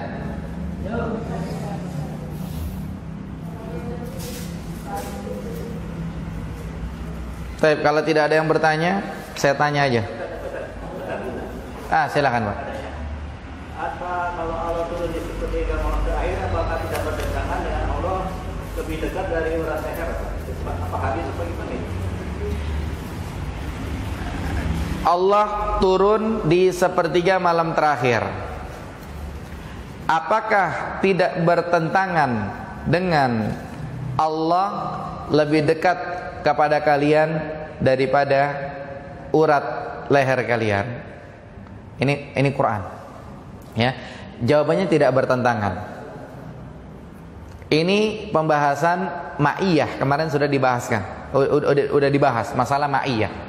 Jadi Allah lebih dekat kepada kalian daripada urat leher kalian. Maksudnya ya, Allah itu kan urat leher kita dekat sama kita nih, ya kan? Istilahnya tahulah semua kegiatan kita. Allah biar dikata jauh, lebih tahu lagi begitu. Tidak bertentangan, karena itu tadi Nabi ngabarin untuk motivasi kita berdoa di tengah malam tadi. Sementara yang tadi disampaikan Allah lebih dekat kepada kalian daripada urat leher, itu poinnya lain lagi. Ya, poinnya Allah mengetahui gerak-gerik kalian semuanya begitu. Poinnya lebih ke situ. Dan itu nanti namanya al-ma'iyah, kebersamaan Allah. Allah bersama makhluknya ada dua. Ada kebersamaan yang umum, biar dikata orang kafir, Allah juga sama dia. Dia ngapain aja Allah tahu, begitu kan? Ada kebersamaan yang khusus, orang beriman, Allah bersama dengan mereka, ditolong. Selalu Allah kasih semangat dia beribadah terus.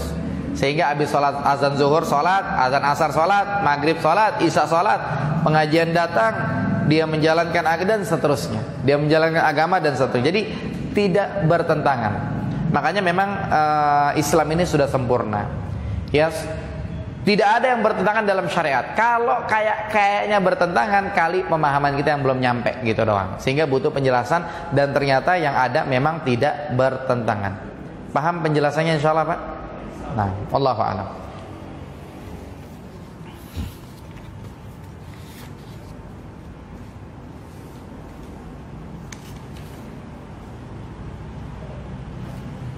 Iya. Saya tanya nih buat ibu-ibu nih. Bu, siap saya tanya nih, Bu. Jawab, Bu, ya. Jadi tadi kita membahas pendapat golongan sesat tentang sifat-sifat Allah. Ya, pendapat golongan sesat tentang sifat-sifat Allah. Mereka pendapatnya bagaimana, Bu, tentang sifat-sifat Allah?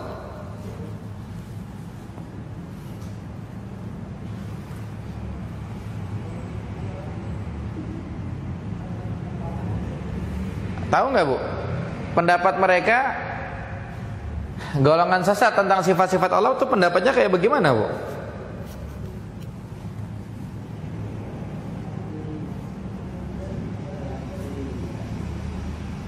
Nanti ibu di rumah ditanya belajar apa, asma wa sifat, tentang apa?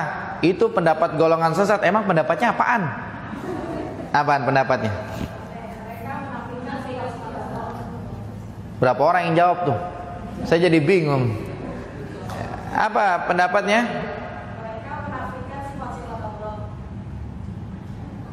Pendapat sesatnya mereka menafikan sifat-sifat Allah. Kenapa mereka menafikan sifat-sifat Allah?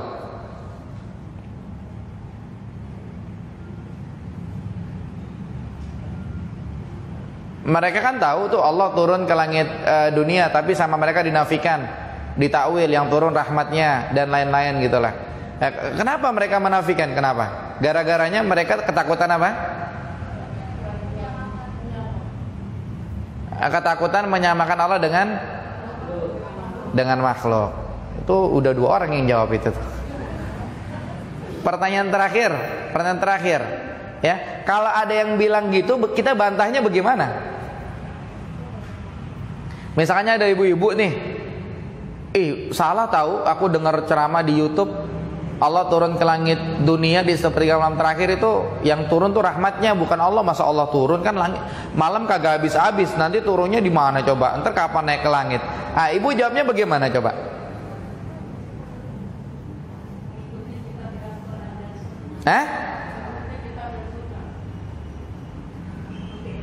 Maksudnya apaan tuh, Bu? Mengikuti kitab dan sunnah.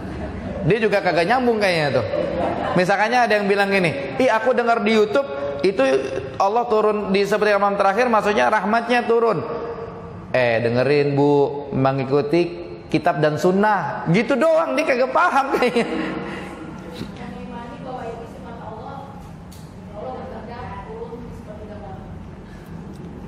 Enggak begitu. Jawabnya begini, jawabnya adalah di dalam sunnah yang dibilang itu Allah turun ke langit dunia di sepertiga malam terakhir. Udah gitu doang.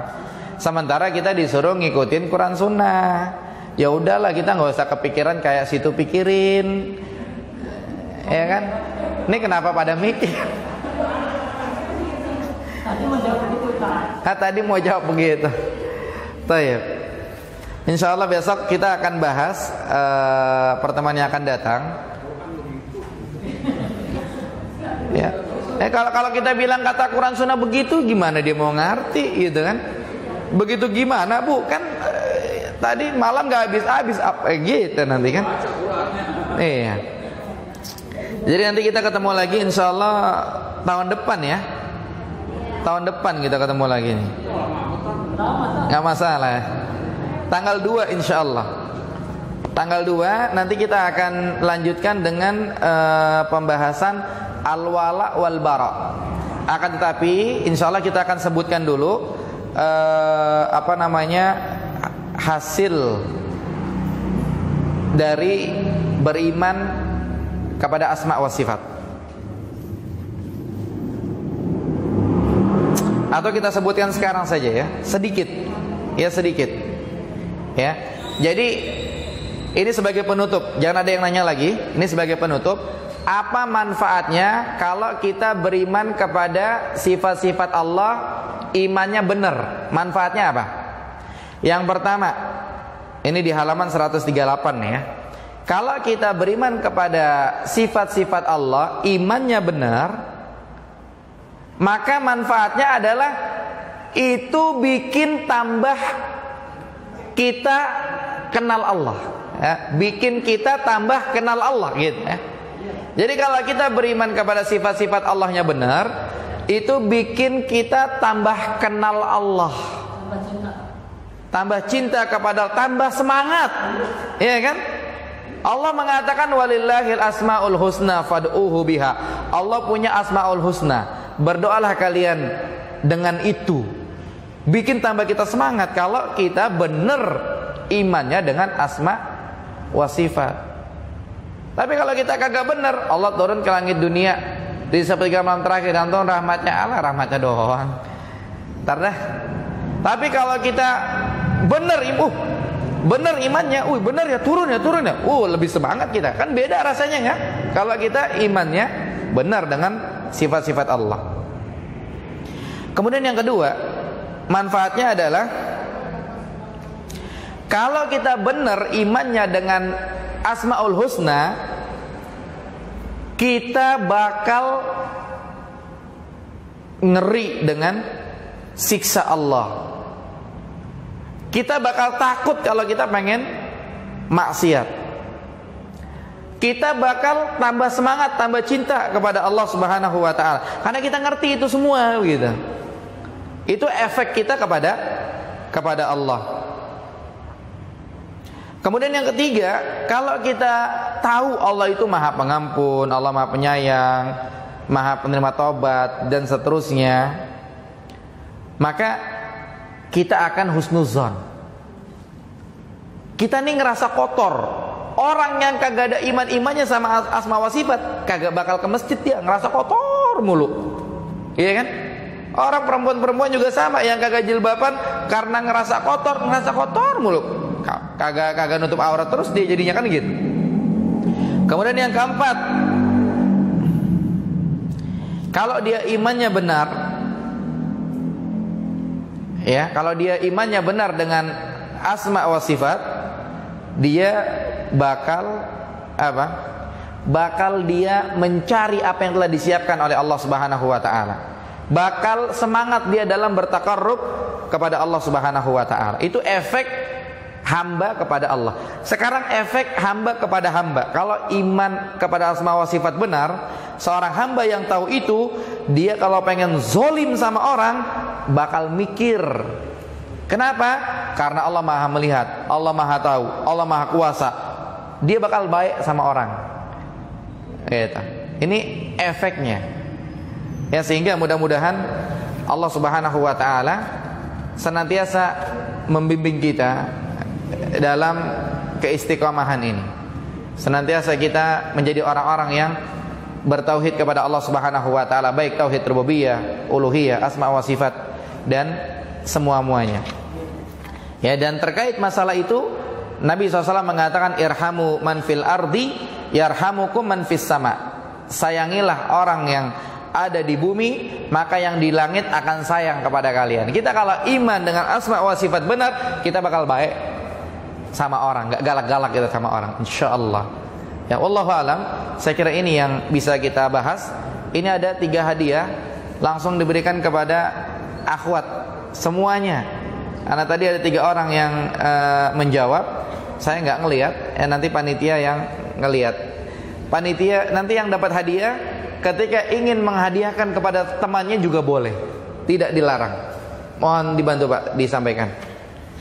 Ya, jadi yang dapat hadiah ingin menghadiahkan kepada temannya juga tidak masalah. Nah, demikian, mudah-mudahan bermanfaat. Yang benar datang dari Allah Subhanahu wa taala, yang salah dari saya pribadi. Barakallahu fikum. Wa sallallahu ala nabiyina Muhammad wa akhiru da'wana anil hamdulillahi rabbil alamin. Masih ada waktu 5 menit buat siap-siap. Demikian, subhanakallahumma bihamdika asyhadu an la ilaha illa anta astaghfiruka wa atubu ilaik. Wassalamu alaikum warahmatullahi wabarakatuh.